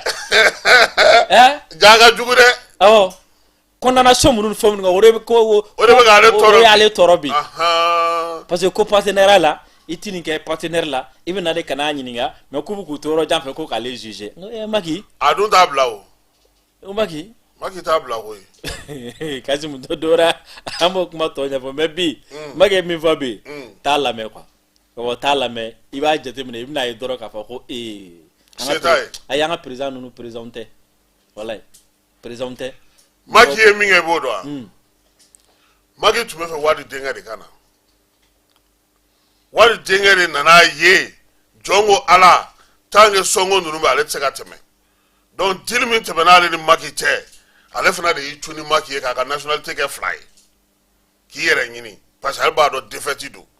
donc Macky nana ye k'a fɔ a ko tiɲɛna sisan a tɛ se ka nin ka engagement respecter a y'i kuru ka taa ko yɛrɛ bɛɛ jɔ a ka ca an bɛɛ ma sa quoi an bɛɛ k'an yɛrɛ sɔrɔ a y'o de kɛ a tolen filɛ o de la nin ye. i b'a dɔn Macky a bɛ durunare ji min kɔnɔ sa i b'a dɔn wa. Macky bɛ fɛ ka Sonko bila mais Sonko de ko k'a tɛ négociation na. a kɛra baara y'a bolo. Kati hali sini a y'a fɔ ko vraiment problème tɛ a bɛ fɛ ka bila mais Sonko de ko k'ale tɛ sɔn arrangement ma quoi. donc a kɛlen parce que a ye min kɛ kaso la sisan. donc ale fɛ k'i tɔgɔ bɔ Sonko kan quoi.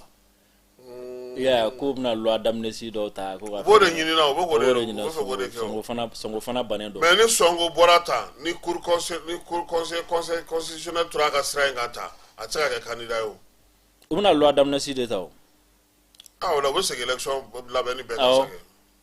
o kuma de b'a da kuma de b'a da Macky bɛ san kelen kɛ. o bɛna loi d'amnistie ta a ko lundi nata. min ma kɛ Sénégal Macky bɛ n'o ɲɔgɔnna de kɛ. ko dialogue bɛ kɛ lundi ni mardi ko o bɛ ban yen. donc après peut-être o dialogue kɔnɔna la o loi d'amnistie ta ye ko assemblée fana bɛ k'o baara kɛ donc après ça a kɔni bɛ fɛ ka Sonko bila mais a taara a bɛna bila cogo min na quoi. c'est comme n'i ye mɔgɔ bin k'i sigi a kan. e ye CEDEAO ye ka sanction ko kuma fɔ ye yan. sanction yɛrɛ wa. CEDEAO ni Sénégal ka kala. yen de i b'a ye k'a fɔ ko mɔgɔ minnu bɛ k'an jalaki CEDEAO ko la ko olu ma foyi foyi faamu a la sinon n'u ye dɔ faamu u b'u daden quoi. Macky Sall ye min kɛ fɔcogo fila t'a la c'est un coup d'état. nka coup d'état de don. i m'a faamu. hali wolofɔ yɛrɛ ka dɔnnikɛlabaw bɛɛ lajɛlen jɛra n'a ye ko coup d'état de don. et puis conseil constitutionnel ka décision laban o b'a confirmer effectivement ko c'était un coup d'état. coup d'état ouais. u ye mun ta kɔsa ye. u ye mun ta o b'a yira k'a fɔ ko c'est un coup d'état. mais malgré que c'est un coup d'état kɛla fo CEDEAO bɛ courage sɔrɔ k'o tigi féliciter a ye coup d'état min kɛ komi ko le fait k'a tɛna kɛ candidat ye coup d'état kɔfɛ. ko k'a kan ka fo la. k'a kan ka fo la. sanction ko kuma t'a la embargo ko même sanction personnelle. u m'a kɛ et puis pire que ça même CEDEAO ye u ka ministre des affaires étrangères ye sigili min kɛ Abuja. ni yen nɔ ni ordre de jour la n'u ko k'u bɛ Sénégal don a la. Sénégal ministre des affaires étrangères ko non ko kuma tɛ k'ale ka jamana kan u y'a fana sama ka bɔ a la. donc o kɔni kɔrɔ ko Macky Sall bɛ se ka fɛn fɛn ka d'ale bɛ se k'a kɛ. u taar'o sigi anw de kan sa. donc c'est comme si coup d'état bɛ daga président de ye quoi. mais a tɛ daga jamanadenw ye. i b'o dɔrɔn de faamu a la. ayiwa an ye dɔ kɛ kuma na akilla k'a fɔ min ye bi su in na baabu ye an ye ale minɛn sanni k'a ban pewu nka min ye maaw hakilinaba ye o ye k'a fɔ an ka jamana kɔnɔ mɔgɔ bɛ se k'a fɔ ko kalata bɛna se ka kɛ ɲinan wa. an ka jamana kalata je pense que à un moment donné ministre kun y'a fɔ k'u bɛna na classe politique wele ko ka société civile yɛrɛ wele ko ka kuma kalata ko kan bon jusqu'à présent an t'a dɔn a ko bɛ niveau min na et surtout o don na an ka données ninnu sɔrɔlen min bɛ se ka kɛ sababu ye ni enrôlement fana bɛ se ka continuer donc o fana bɛ se ka kalata ka a nɔgɔya kosɛbɛ et puis surtout kidali dayɛlɛli ninnu fɛn caman bɛ yen nɔ olu bɛɛ lajɛlen bɛ se ka kɛ sababu ye ka kalata nɔgɔya kosɛbɛ nin waati donc je pense que a bɛɛ yen nɔ baaraw bɛ ka n bɛ to ka fɛn dɔ mɛn dugumana la rencontre dɔ ni fɛn dɔ mɛn dugumana na c'est pas trop a bɛna na kɛ waati kelen min na mais c'est comme si an bɛ ka an sɛnsɛn ka taga kalafiliw la quoi. ayiwa Dirisa ni kuma kuncɛ kuma min b'i bolo sabula an ka waati banna. Kasima an b'i fo kosɛbɛ mɔgɔ mɔgɔ ye an lamɛn an bɛ a bɛɛ lajɛlen fo kosɛbɛ ka i fo i ka danaya la pour l'invitation mɔgɔ minnu fana ayi an y'i ka so ye mɔgɔ minnu fana ye temps ta k'an lamɛn an b'olu fo kosɛbɛ ayi lajɛra bi dɛ i sɛbɛkɔrɔ lajɛra dɛ an b'olu fo kosɛbɛ k'a fɔ bɛɛ ye kuma minnu kɛra ni fili minnu yera a la u k'olu hakɛ to an ye sabula kumakɛla ni fili tɛ ban ala ka jamana in k'a kisi halisa Kasim k'i fana fo kosɛbɛ i ka denmisɛnnin ladon na sabula i ye bɛɛ ladon sa dɔn a bɛ na